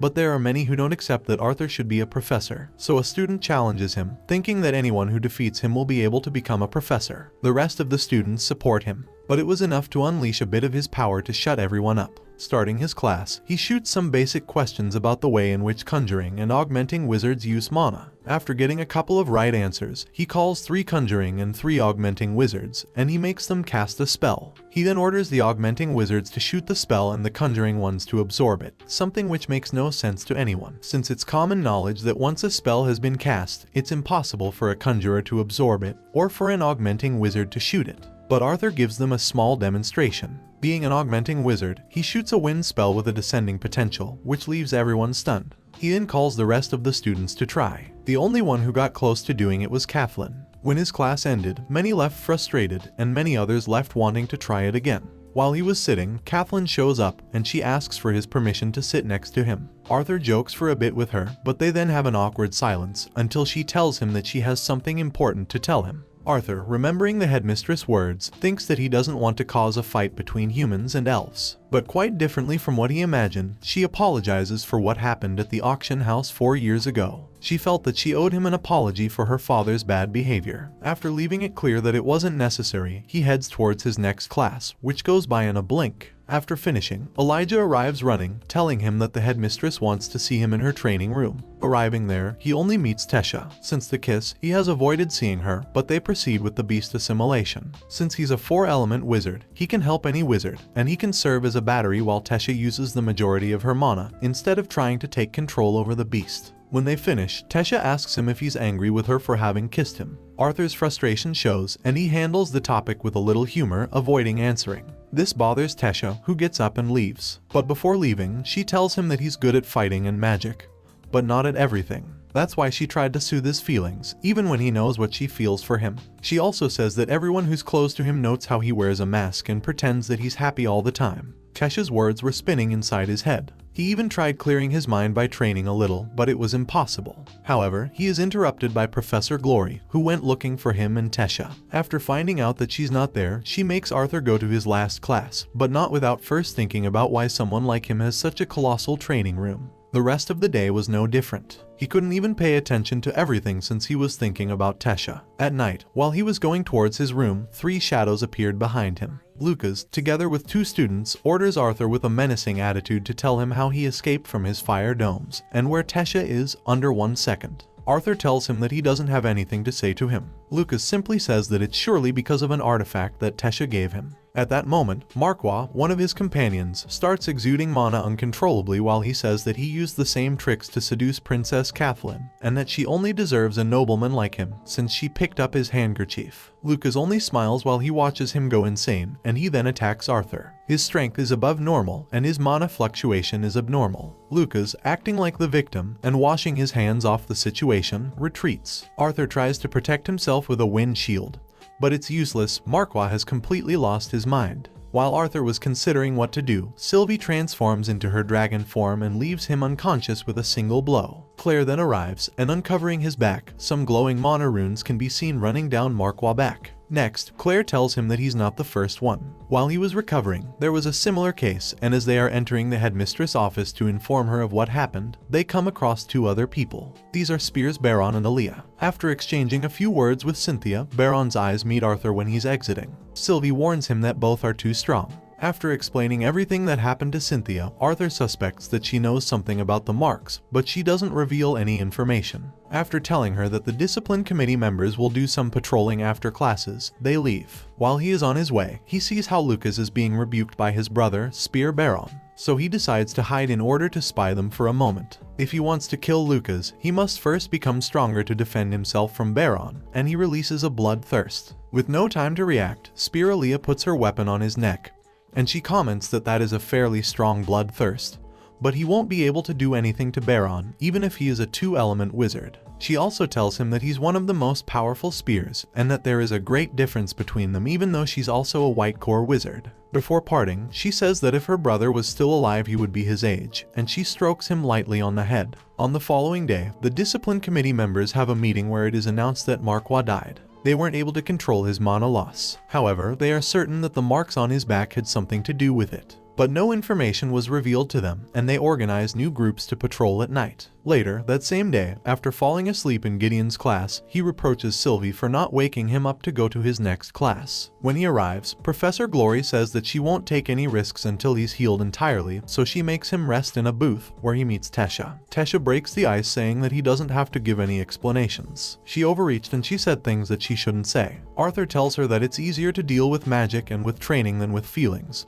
since feelings can't be trained, and also that he can't have a relationship with her. Or at least not for now. Maybe when they're older. Tesha then jokes, telling him that if he's not sure, she will wait for him, and she asks him if she can trust him, telling him that she won't go out with anyone else. Arthur tells her only to give him some time, and he kisses her on the forehead. He keeps a poker face the rest of the day, and Sylvie makes fun of him. On the other hand, Tesha is also thinking about the kiss, and she pictures what their children would be like. At night, when they were on patrol, Arthur and Theo catch 2 students who were scribbling on the walls with messages against elves and dwarves. As soon as Theo left with the 2 captives, Arthur felt someone's presence, and he hid. Looking at the stranger, he noticed the runes on his back, and he went quickly after him, following him closely so that he would lead him to his lair. But Kai's appearance foils his goal, since the latter screams his name and alerts the other student. However, at that same moment, his transmission dagger turns on. It's a help signal from Theo. Arthur is already suspicious about Kai, but he will look into that some other time.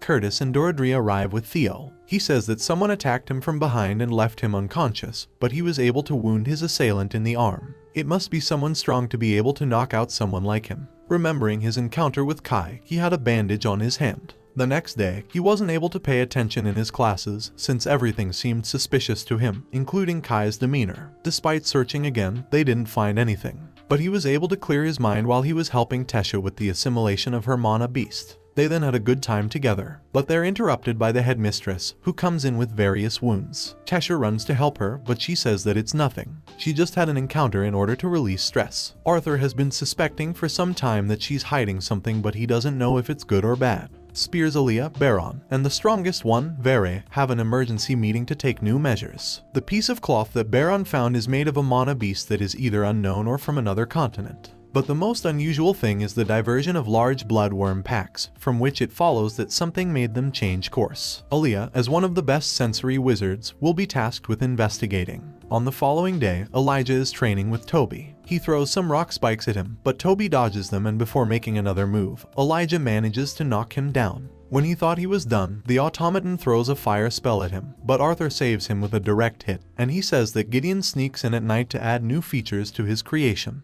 Elijah is interested, but he says that doesn't attract girls. Arthur makes fun of him and he throws a wooden spear at him so that he can practice with him. He's impressed by his skill, steady steps, always balanced, moves that take little time, together with his unusual metal magic. He could be a great warrior, but he decides to knock him down and he gives him his hand. Elijah, turning, sees a figure behind Arthur. He had blonde, short hair, and he was wearing a military suit. A storm of feelings starts to consume him: wrath, guilt, rage, envy, treason, all in an instant. The feelings intensify, and he starts to scream, everything being accompanied by a big headache. Arthur tries to help him, but he doesn't know what's happening. Before he can take him to the infirmary, he decides to get up and tell him that he will see him in the room. Days go by, and each day when he wakes up, he tries to spend a good time with the new people that he has met. But the only one who has changed is Elijah. From that day on, he appears distant, and it seems as if he's upset at Arthur all the time. Even Sylvie notices. After helping Tesha with her assimilation, she's confident about the dungeon raid that they will do the next day. But Arthur warns her not to be too confident. She hasn't recovered all her strength yet, and it may be dangerous. Although he was joking, she tells him not to treat her like a girl. But Arthur reminds her of his words when he met her. She throws him over and she starts hitting him while on top of him. But a voice interrupts them. Old Virion has come to see his granddaughter, but he jokes that he didn't know she was already a grown woman. Tesha, realizing this, stands aside and asks him to stop making those jokes. She asks him to come with her on the raid, but Arthur tells her that it wouldn't be a problem. However, she must visit her family that evening, so Virion finds the way to bring Tesha with him. Below, on the beast clearing, Spear Aaliyah traverses a dungeon. She discovers a usual pattern that has been left by the bloodworms, and that they all lead to a single place. So she decides to go in, and she comes across a Hades serpent. But something unusual happens to her. A dark aura engulfs her. She's well known for not taking care even of her offspring, but she's watching over the entrance to a tunnel that is emanating great amounts of mana. So she contacts Spear Vere, who tells her that he will send a 50 battle wizard squadron. She just has to wait. When Arthur gets home, his family is waiting for both of them. They realize that he will go get the gifts. The night went by, and they all had a pleasant time. Arthur takes his sister to her room and Tesha has a chat with Arthur's mother. She asks her whether she's worried about Arthur. She tells her that even if he becomes stronger than all the spears together, she will worry about him, since dungeons can be unpredictable. On the other hand, Arthur tells his sister about how he became a professor until they fall asleep. When they arrive at the beast's clearing, Sylvie tells Arthur that she's going hunting. In that way, they all go into the dungeon. Entering, Arthur notices that he doesn't need to cover his body in mana to avoid the cold, thanks to his new beast will. But there's something weird in that dungeon. They don't find any beasts on the first 2 levels. When Professor Glory was thinking about exiting, a large number of trackers appeared in front of them, which forced them to retreat. However, Lucas is reluctant to retreat, and he shoots an attack next to Glory, and they all are in agreement with him in order to test their skills. So they form small combat groups. Although they don't have troubles, they're unused to long battles, and the number of roamers doesn't decrease. So Glory orders again a retreat, but 2 beasts of great size appear in front of them. Glory launches into attack to win time, and she orders Arthur to find an exit path. So with the help of some earth spell, they create a path. But they have another problem. A large amount of rocks is covering the exit, and if that weren't enough, the beast's stench is building up, and they are running out of oxygen in a closed space. That's why she cautions not to use fire. She then calls on Curtis to use his celestial fire attack to clear the way, but he doesn't have much mana, so Arthur takes off his suppressor,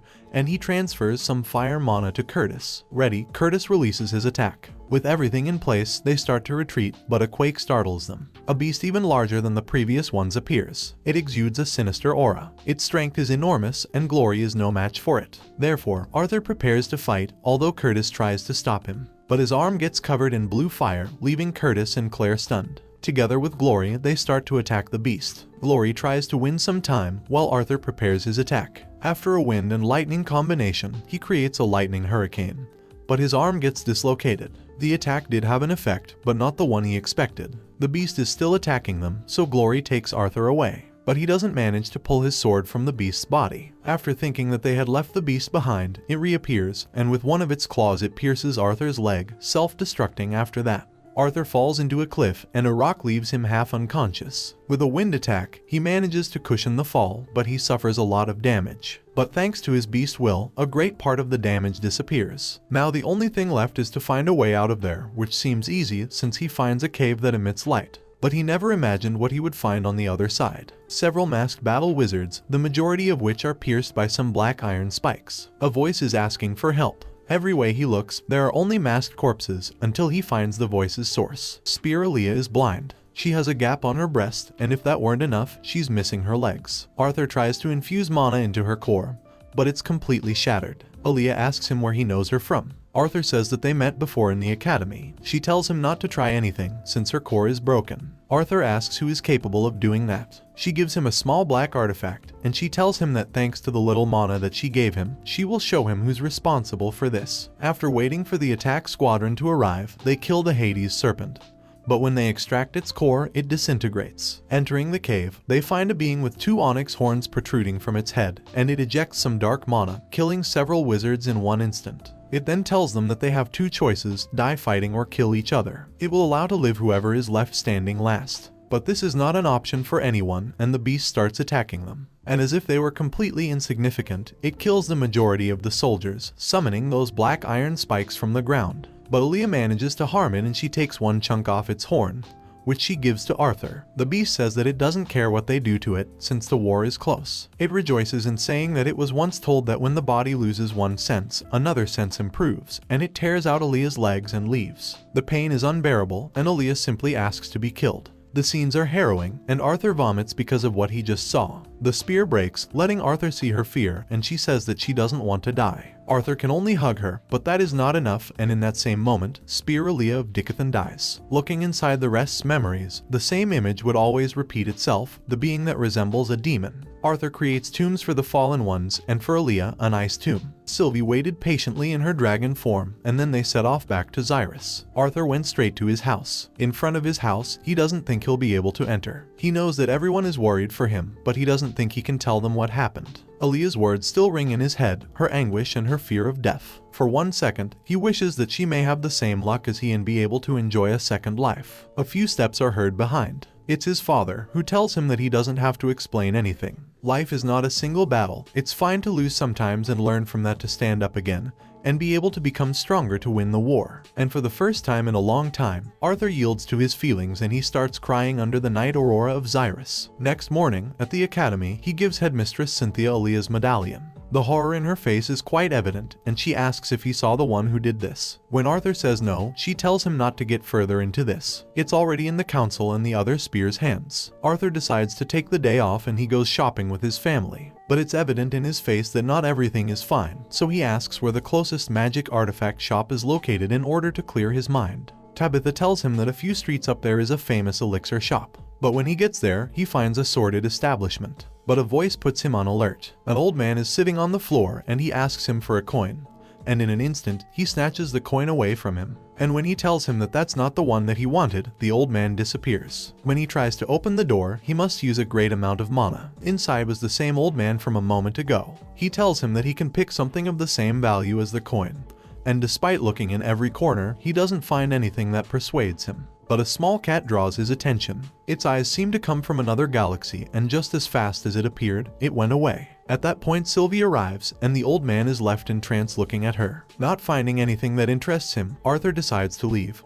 But the old man gives him a small white orb, and he tells him that he'll need it later. Leaving, they come across the cat again, which smiles at both of them before leaving. Underneath the Xyrus Academy, Lucas is welcomed into a small nobleman cult that opposes the union with the elves and the dwarves, so they treat Lucas with contempt. but before they can do anything, their leader incinerates them. Lucas is interested in him since he can't feel his core's color. He tells him that he needs him for his plan to succeed, since he's got the council and the headmistress busy. He only needs him for his plan to be perfect. He offers him the same marks that Marquand had. He was weak. If he accepts, he'll be able to beat Arthur Lewin. Arthur is received by Elijah with a hug when he arrives at the academy. He was worried about him, but not just him. Claire and Curtis sustain slight wounds, and Tesha is in her training room, so he decides to go. While he's getting close, he feels Tesha's out of control mana. Virian was next to her, but Tesha is wrapped in a vine cocoon that starts to attack Arthur. It seems like the mana beast is taking control over Tesha's core, and it resents Arthur for having killed it. But when he wanted to unsheath its sword from its ring, the only thing that comes out is the white orb that the old man gave to him, and it goes inside Tesha's body,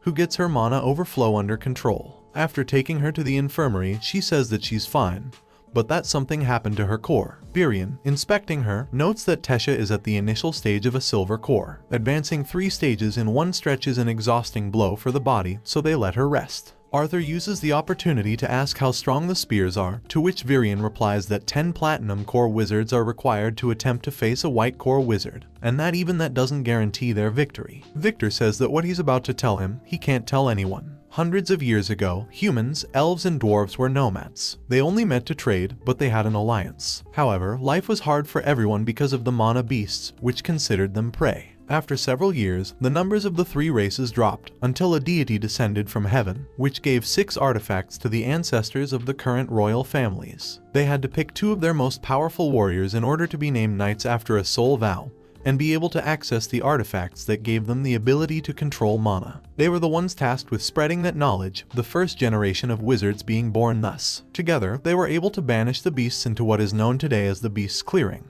Then, they all took different paths. After several generations, their descendants forgot about their alliances, which triggered the war from 100 years back. But the spears have always been in hiding and close to the royal families. However, their existence was only made public because of the discovery of the new continent, in order to give hope to the population and calm them. But should it be revealed that there are artifacts capable of creating white core wizards, there would be chaos among the families that want power. He also reveals that Sylvie is a deity, but she's not the sort of thing considered a deity by religious texts. Instead, she is a being capable of harmonizing entirely with mana. Such beings are capable of attaining unreachable power levels. He also gives him a warning. The world is changing and he must be ready for the role that such a change will play. Arthur heads to the old artifact shop's location, but the shop has disappeared. Instead, he finds another orb and a note, which tells him to go to the transport portal to Elenoir. Next morning, after having breakfast with his family, he heads towards the portal, but when enters, something weird happens. Some mana binds trap him and drag him to a dark place. Sylvie transmits her fear to him, but a great amount of mana makes them lean. In front of him are a pair of eyes that he had already seen. Then, everything turns white. The same dark cat with the galactic eyes appears. After saying that they'll finally be able to have a calm chat, it turns into a human. He's taller than normal and he has pale skin, and his hair is gold, almost white, and he introduces himself, "My friends and brothers call me Winsome, but beings like you call me God." Cynthia heads to Xyrus after having a meeting with the council, but she is attacked from the back. Some wizards with runes on their spines. They all have their eyes bandaged. She quickly knocks out the majority with her sound magic, and she knocks down the rest with her wind magic. Suddenly, her beast transforms and starts devouring them. She asks one of them what their plans are, but he says that he will never say anything to a traitor. There are spies infiltrated throughout the continent, and the war is about to start.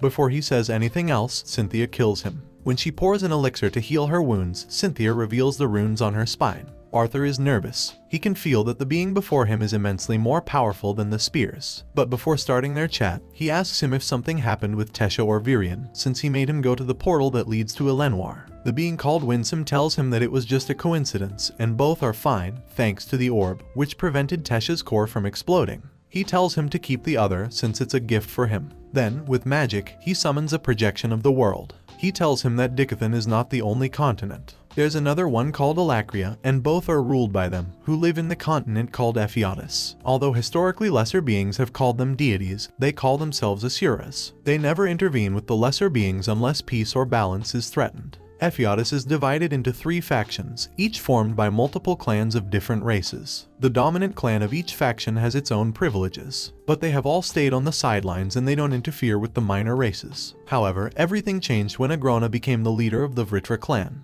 They broke that rule to try to get closer to the humans, but then it was discovered that they had been experimenting on the humans of the Alacria continent to find a way to improve their skills. Arthur, after hearing him, tells him that has nothing to do with him. Winsome agrees with him and he makes Sylvie transform into her dragon form. He then tells him that he is linked to the granddaughter of the most powerful being in the 3 continents. Her lineage makes her fearsome even among the Asuras themselves. And although the pride of the higher-ups at Ephialtes prevents them from admitting it, his link to Sylvie makes him a key piece for winning the war. So, as long as he agrees to cooperate with them, they won't separate him from Sylvie. Arthur tells him that the war on that continent concerns his family and friends, so he's obliged to participate. What he really must ask him is if he's willing to be a pawn under his command. Winsome tells him that he's smarter than he'd thought and to get ready to go train in Ephialtes. Only in that way will he become stronger and be able to give hope to this continent. On the other hand, the committee members have an emergency meeting. The acts of discrimination between races have drastically increased, and they still know nothing about Arthur. But they are interrupted by Elijah. Before he can tell them that Arthur is alive, the sound of a great explosion puts them on alert. The Tri-Union Hall, a symbol of peace and unity between the 3 races, is burning. Quickly, with the help of a professor, they manage to put out the fire. But the damage is done. Charles, a nobleman and a member of the Radicals, is the main suspect. But the committee members are prevented by the professors from doing anything without proof. Elijah is training.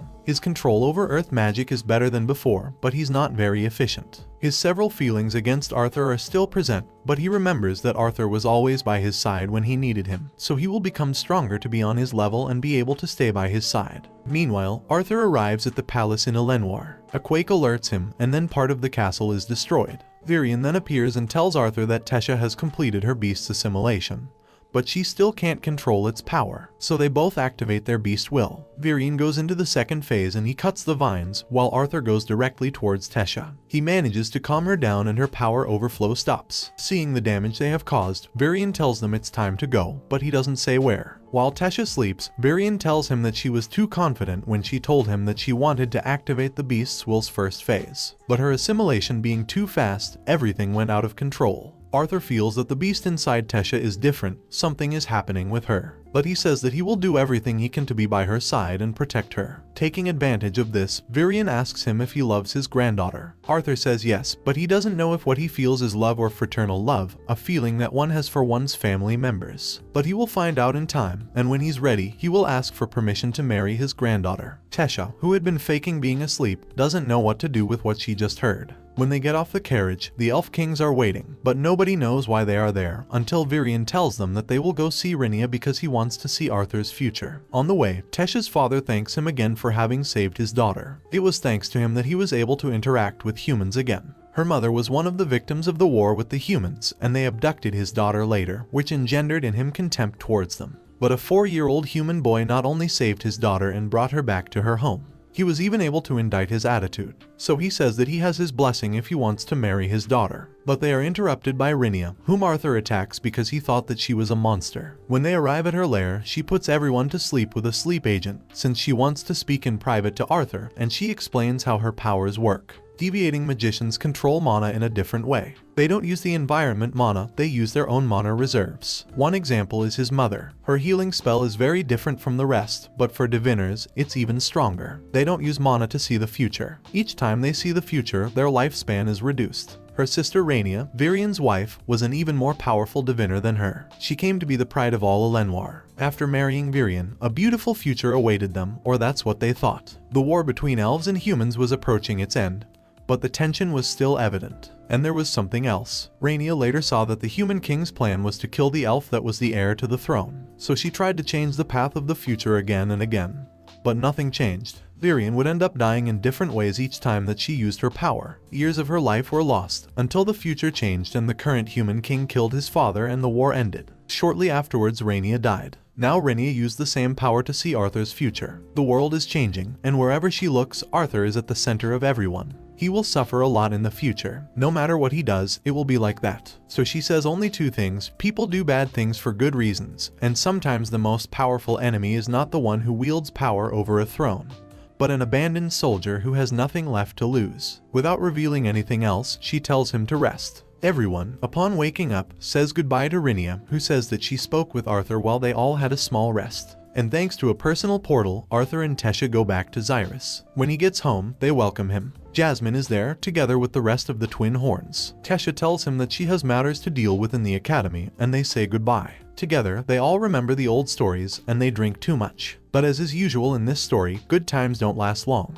The committee gets ready for a team training session. Kai is preparing the barrier to avoid causing excessive damage. But something weird happens with the barrier. Its color and shape are abnormal, and they quickly ask Kai to deactivate it. But she doesn't seem to hear them on the other side. So they look for the internal switch to deactivate it. But it is disconnected. Suddenly, they receive an attack from a group of wizards who enter without any trouble. Among them is Lucas. His appearance is sinister, and he says that they're stupid for realizing that this was a trap set by Kai. With a fast move, he places himself in the middle of everyone, and he does an attack and splits them. Claire tries to attack him, but even his fire guardian is abnormal, and nobody can do anything against him. But he stops abruptly when he receives a message. His target is approaching. Claire finds an opening in the barrier, but Kai and Doradria stay to win time. But outside everything is worse. The students are being attacked by rabid mana beasts. Tesha is arriving at the academy and she feels a tremor. Getting off the carriage, she sees how a large barrier covers the entire academy and her carriage is hit by an attack. Lucas has arrived to capture her. Her body is not entirely well. The beast's magic is under control thanks to the bracelet that Rinia gave her, but that's also suppressing her mana, so no attacks will affect Lucas. He tells her that she looks better silent and that in time, she may like him more than her boyfriend.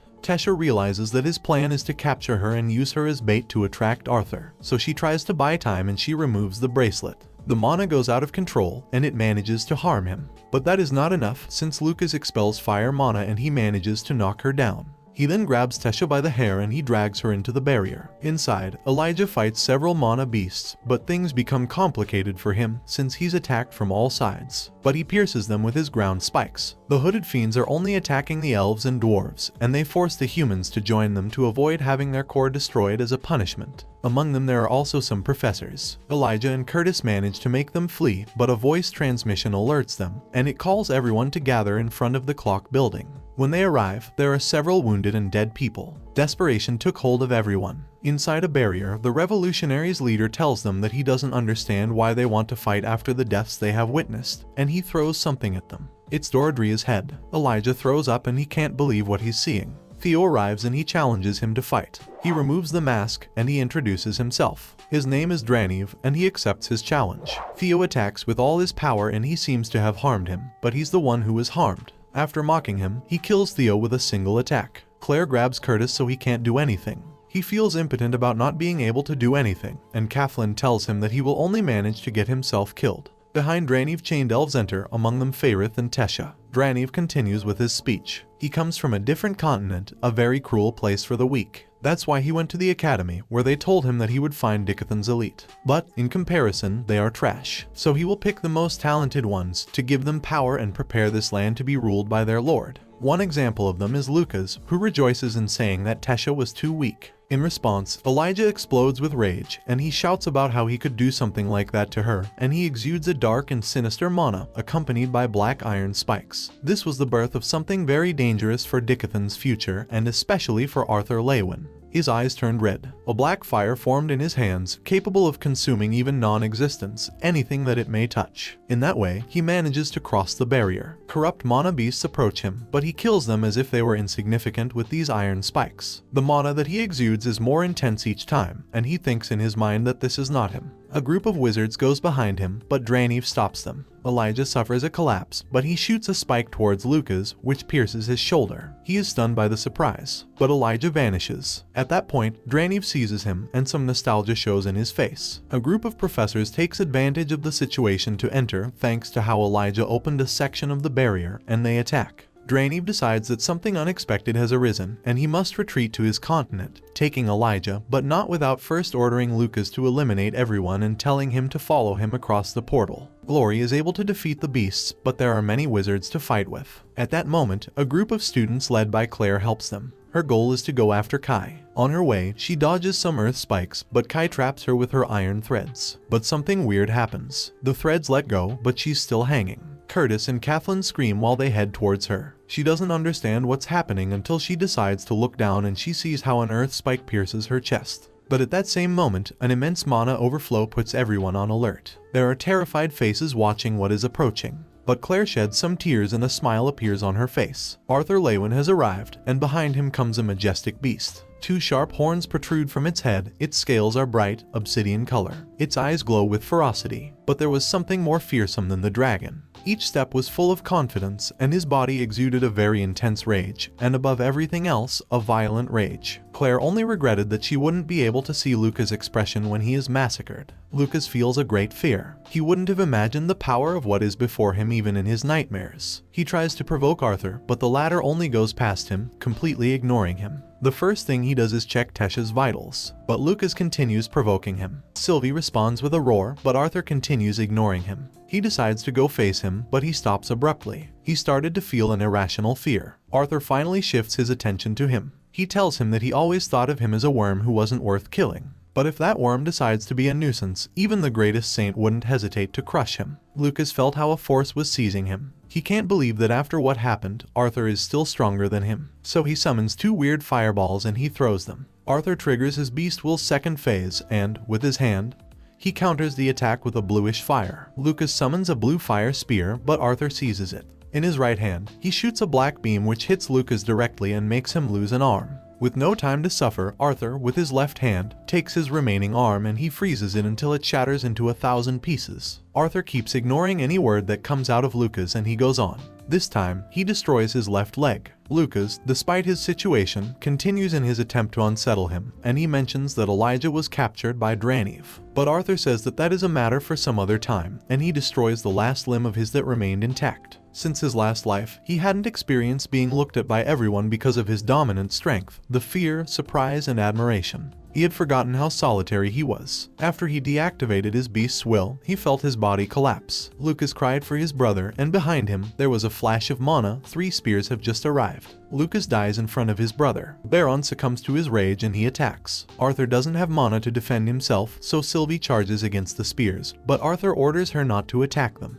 At that moment, Barry captures Sylvie and the dwarf spear. Alfred summons a magma golem that helps in the evacuation. But Baron is in front of Arthur and he says that death is not enough for someone like him. However, Alfred stops him and he says that he saved everyone else from his brother's attack. Baron ignores him and he goes after Arthur, but a golem grabs him from behind. Baron frees himself with a fire and lightning attack and he's about to kill Arthur. But Barry summons some ice swords and he immobilizes him. He says that a trial will determine his future together with that of the dragon. The evacuation continues. Many lives were lost, and they give first aid to those who need it. Arthur, after being treated, is handcuffed by Vere. But just to be sure, they chain his mana core to prevent him from using magic. Arthur asks them to free his link. Vere looks at him surprised when he learns that this boy has a link with a dragon. Sylvie reverts to her miniature fox form. While he's being transported, misinformation spreads and the nobles blame Arthur for what happened. At that point, his family arrives. Vere gives him permission to speak to them. Arthur tries to calm them down, saying that soon he will clear up this misunderstanding.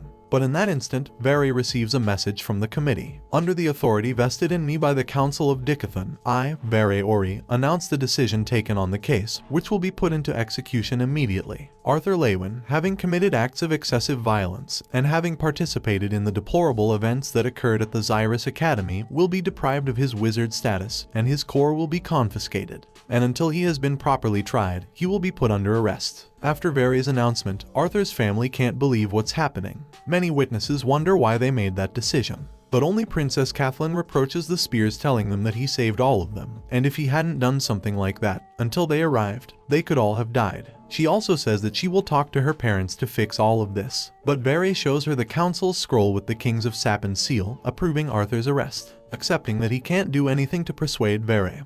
Arthur asks for permission to say goodbye to his family, and he repeats his words, saying that he will leave for some time until he clears up this misunderstanding, trying to calm them down in that way. But this time, it's his father who comforts him, saying that no matter what the rest say, they will always be waiting for his return with open arms. Spear Alfred conjures a magma beast and he tells Arthur to climb on it. It's cooler than it seems. Together, they head away from Xyrus. Vere is in front of them, and he is carrying Sylvie in a small summoned orb. Arthur tells him that he doesn't understand why they put so many restrictions on him. He's not dumb enough to face 2 spears. Alfred tells him that they are over the beast's clearing and they can't risk him escaping. Even with all their power, they must proceed with caution, since there may be dangers that even they aren't capable of facing. While they were lost in their conversation, they arrived at the Three Kingdoms Council's floating castle. Any use of any kind of magic is strictly prohibited, and Alfred gives him one last piece of advice. He can't speak to anyone, not even them, once he is inside the castle. After crossing some large corridors, they enter a hall, and in front of them are the kings of Dicathan's three races. Docid, the dwarf king, reproaches him for bowing so slightly before them.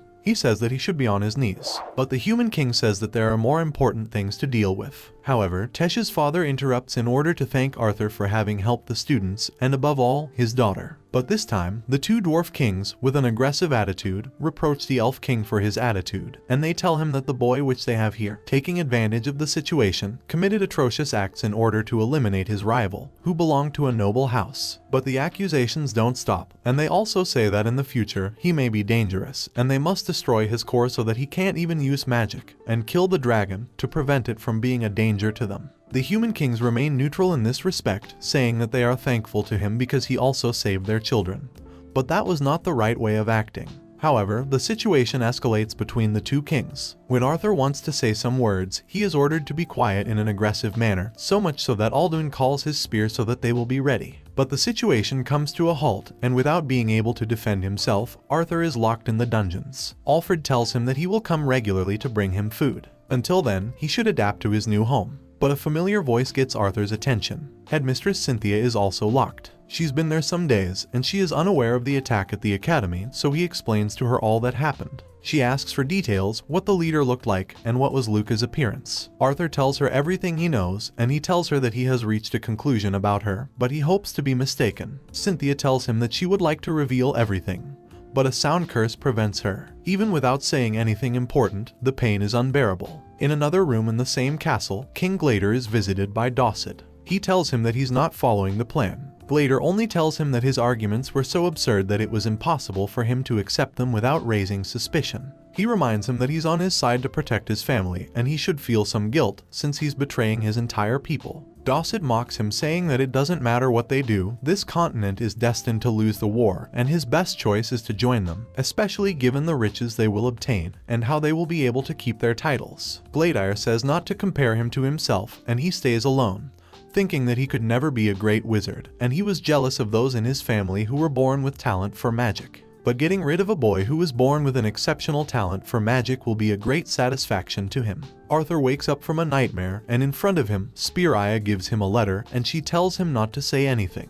The letter is from the Elf King. In it, the Elf King says that soon the council will declare him and Cynthia guilty for the attack at the academy. She also says that she heard how Glader and Docid planned to send him off with someone, and not to worry about his family since Virion has sent them to a safe place. She apologizes for not being able to do more for him. The letter vanishes, and just then Baron arrives, saying that the council has made a decision. While they're waiting, Baron taunts him, saying that once his sentence has been pronounced, he will take care of his family as he did with his brother. Arthur mocks him, saying that it's not worth it for a spear to threaten a 13-year-old like that. Also, Luke is accepted voluntarily to be part of that, and to attack his partners. Baron throws him on the floor, and the door to the hall opens, where he manages to hear Cynthia's sentence, public execution. They manage to cross eyes briefly, but his time has come. The Dwarf Kings are the ones in charge of telling him that thanks to their benevolence, he will only lose his position as a wizard, and he will be jailed until further notice. Arthur asks what will happen to his link. Alduin tells him that upon losing his position as a wizard, he also will lose his link with any beast. Docid also tells him not to worry, his link will be given to a more capable wizard, since a dragon is a rare thing that deserves to be by the side of a worthy wizard.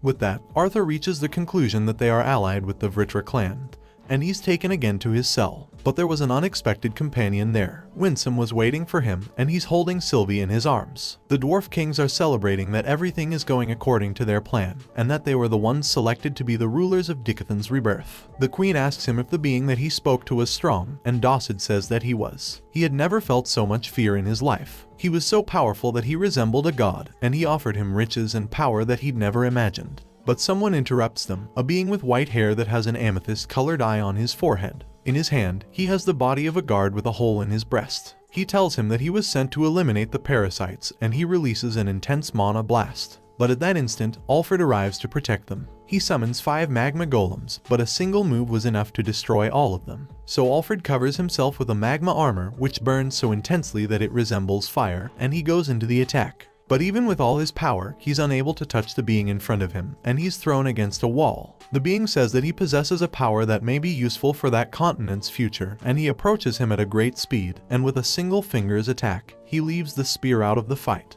He directs his attention towards the kings, but he receives an attack from Spear Micah from behind, who attacks by combining some gravity-based magic and bearing a giant earth hammer. But again, with a single finger, he shoots an attack that immobilizes Micah, and he redirects his attention towards the kings. But Micah gets up and she launches into the attack, intensifying her spells. But she's left stunned when she sees how the three-eye being can move despite being under the most powerful gravity spell that she possesses. In a single instant, he defeated two of the most powerful wizards on the continent. The kings can't move out of fear, and they tell him that Agrona threatened them to make them cooperate with his plan, and they plead for their lives. The being tells him to break the vow that he has with the spears, and without thinking it, he breaks the collar that bound them. But things are not as he expected, and at that moment, the dwarf kings die. Winsome has Sylvie in his hands, and he rebukes Arthur. His courage in saving the Academy members is admirable, but he must think about his safety, and especially Sylvie's safety. He also tells him that he doesn't understand why the one in charge took Elijah with him. Arthur tells him that when he gets out of there, he will find out. But Winsome again tells him that he's not thinking right about things. Elijah was taken to Alacria, and he's not able to escape from this prison. But even so, he wants to find the way to go to Alacria, which would be a big mistake, since setting foot there would mean a certain death. Arthur asks him what he must do. The dwarf kings are cooperating with the Vritra clan, and also the human kings, but the latter don't feel comfortable with their decision. Winsome is surprised by seeing that he deduced all that in a short time.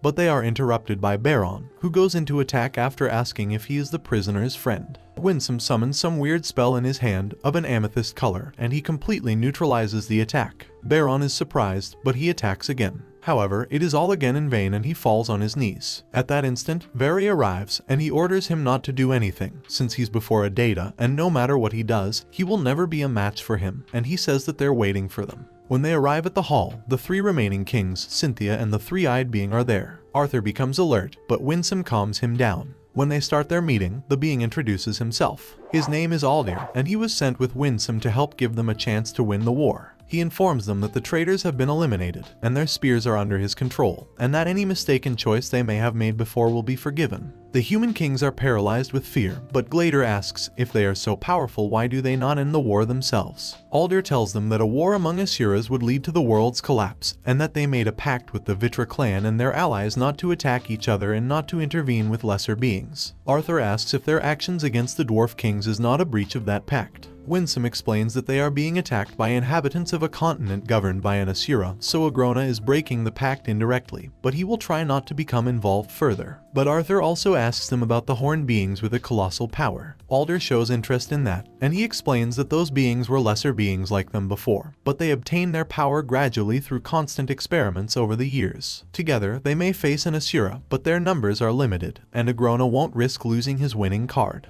His role in the war will be to be the general of Dicathan's army to guarantee its victory. Arthur and Winsome split from the group, and he tells him that it's time to go say goodbye to his family, since he must begin his training in Ephialtes. On the way, he tells him how the Asuras of Ephialtes are organized. They are divided into 8 races, and each race is made up of several clans, but only is chosen to be one of the 8 great ones, and the Vritra clan belonged to the Basilisk clan. He also tells him that what he's about to tell him is a secret even among the Asura elite. Some time ago, Sylvia was with an elite group carefully selected to kill Agrona. Sylvia infiltrated the group, and by the time they realized who she was, it was too late to take the dragon princess back to Ephialtes. But when they arrived in Agrona's territory, nothing was as they expected. Agrona's allies and the lesser beings with powers that matched those of the Asuras were waiting for them. Agrona not only experimented on them, he also crossed races, creating powerful beings and completely crushing the elite dragon squad.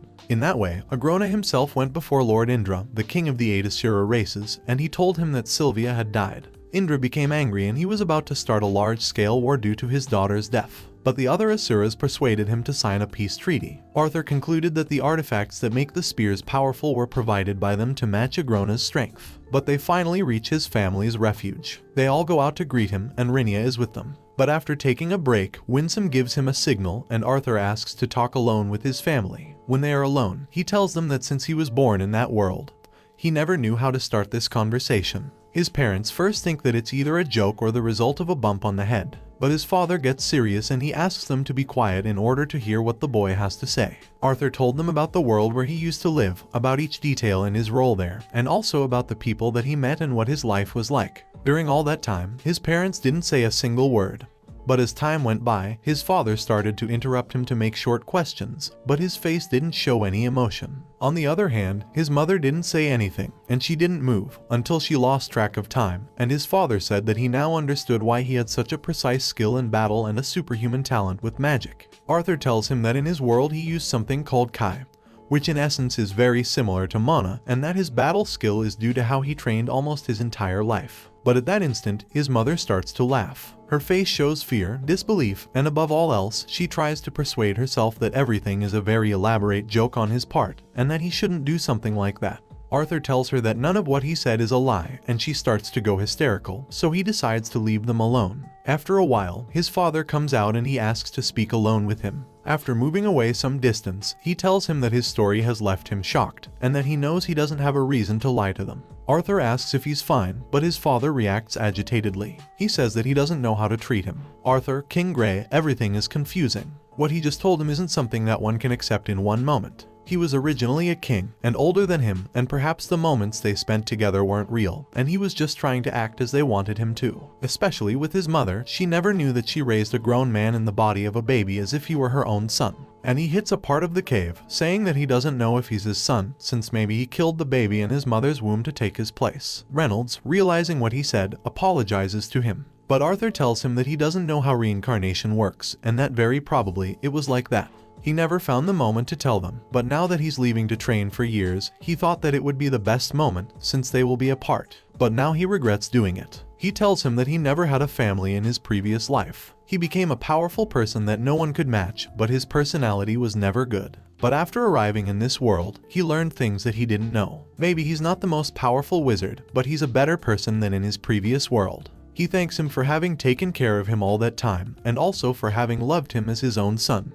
He says goodbye to Rinia, but she tells him not to go back to being the person he was. Winsome triggers a portal with his blood, but before leaving, Arthur asks him how he looks, and he tells him that his expression reminds him of Ephiatus warriors. They eliminate their feelings to be the most efficient in battle. They are transported to the Asura's land. They both walk on a bridge that reflects the sky. To their side, there is a row of cherry trees until they get to the doors of a castle. To the side, there is a statue of 2 dragons and an even bigger one on the top. Their wings cover almost the entire castle. Upon entering, 2 guards with gold scars on their faces look at Arthur with scorn, and they ask if it's fine that he's carrying Princess Sylvie like that. Winsome tells one of them that there is no trouble, and they enter a great hall together. At the end is Lord Indra sitting on his throne. His skin is pale, and his hair is even whiter than Winsome's. His eyes are purple, but he has a young face. Arthur doesn't feel any energy emanating from him, but suddenly his runes become activated, and he feels that he's burning. With a breath, he makes Sylvie disappear, and he tells him not to be tense. He only wants to meet his granddaughter. He tells him that her mana level is insultingly low. She hasn't been training the right way, so he decides that he will train her. He also tells him that he will tell him, through Winsome, when the time comes to go back to his land, and they leave. Arthur tells him that everything felt weird, and Winsome tells him that it's insulting for the Asura's pride to depend on a lesser being for this war, but he will be trained by the Asura's without any discrimination. In that way, they reach the cave of an old friend of Winsome's. Kadri, just like Aldir, belongs to the Thias clan of the Panteo race, and he will be his teacher in physical combat. Kadri is impressed when he learns that they were allowed to use an ether orb, an artifact that allows one to use the dragon's unique ability to use ether. Ether is a substance that exists in the entire universe, and which allows one to control time and separate the soul from the body. A week went by since he began his training. Inside, time passes in a different way. Also, the damage that he suffers doesn't matter. It won't affect his real body, and he can only leave if he dies, something that he did many times. Kadri's training is intense, but he admires his mental strength, since not even young Asuras can stand the feeling of being constantly murdered. But he makes him rest for short periods of time, since if he lingers for too long, his real body will react to death merely as a pain caused by a cut, which can be dangerous. He also tells him that he will turn him into a great warrior, not only relative to the human standards, but also among Asuras themselves. He constantly exposes him to a force known as the King's Force, which leaves him paralyzed by fear. A month has passed outside, but inside, he has been training for 1 year. He tells him that his skills are excellent, but they're focused on one-on-one combat. It's possible that in war, he will have to face the hybrids in groups, and he must control his mana reserves and use the right amount for each move. When he returns to his physical body, he sees an Asura child, who will be his training partner. He is offended about training beside a lesser being, but Kadri makes him accept. 4 months went by in the external world, but there, 4 years went by. With time, more Asura children joined, and Arthur was forced to fight 4 versus 1, with the order to only defend himself. Kadri thinks that if he had been born as an Asura, he could have been among the most powerful. Arthur's training with Kadri has reached its end, but both Asuras are impressed by his capacity. It is forbidden to use the ether orb on a child, due to the mental exhaustion that it causes, and often the adaptation to the physical world takes a long time. But it didn't cause any changes in him. On the way to his next training, Winsome gives him a letter from Dickathon revealing information about Alacria. There are 4 generals called Sides, and they are all hybrids with Vritra blood. They have a retainer under their command. One of them was able to beat a Dickathon spear easily, so he can't imagine how powerful the Sides are. Winsome gives him a list with the artifacts that he must get in a short period of time, and he gives him a rattle. He will have to be able to capture each beast without making the rattle sound. Without being able to complain more, Arthur jumps into his next training. Okay, we've been here for too long. This is how the first part of this manhua ends. Okay guys, if you like this video and you want the second part, comment with the word life. Also subscribe to the channel, hit the bell and like the video. But most important, leave a comment below. That's all for today.